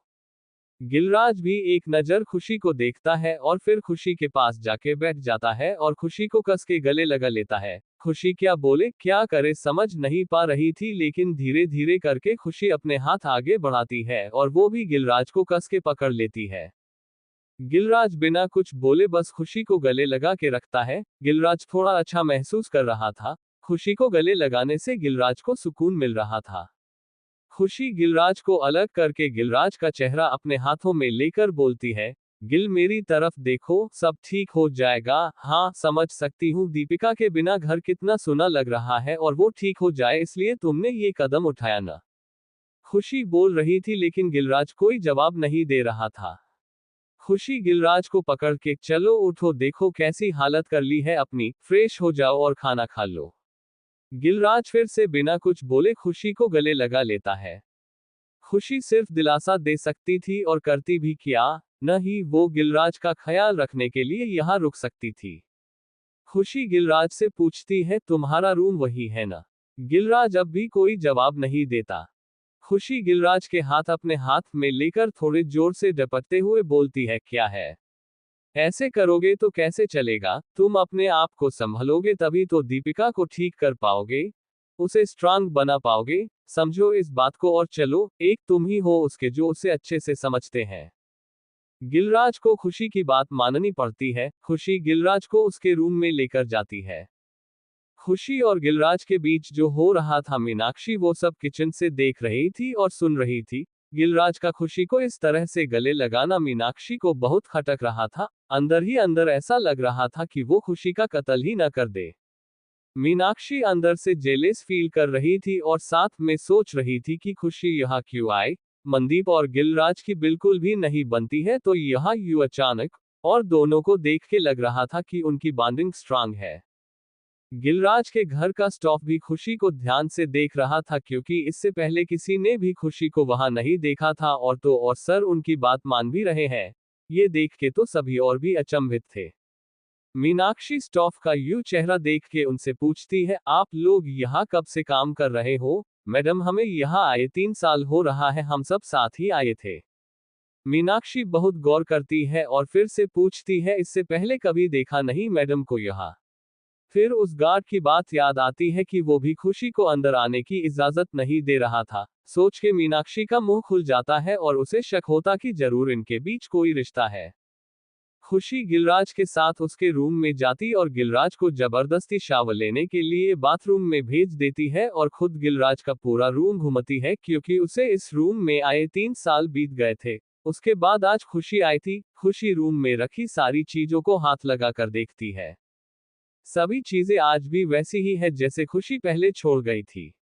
जब भी मनदीप गिलराज के घर आता था तो खुशी हमेशा साथ आती थी और गिलराज खुशी से अपना रूम साफ करवाता था। खुशी पुरानी बात याद करके हंसने लगती है, कैसे मनदीप और गिलराज पूरा रूम खराब करते थे और खुशी को रूम में बंद कर देते थे साफ करने के लिए।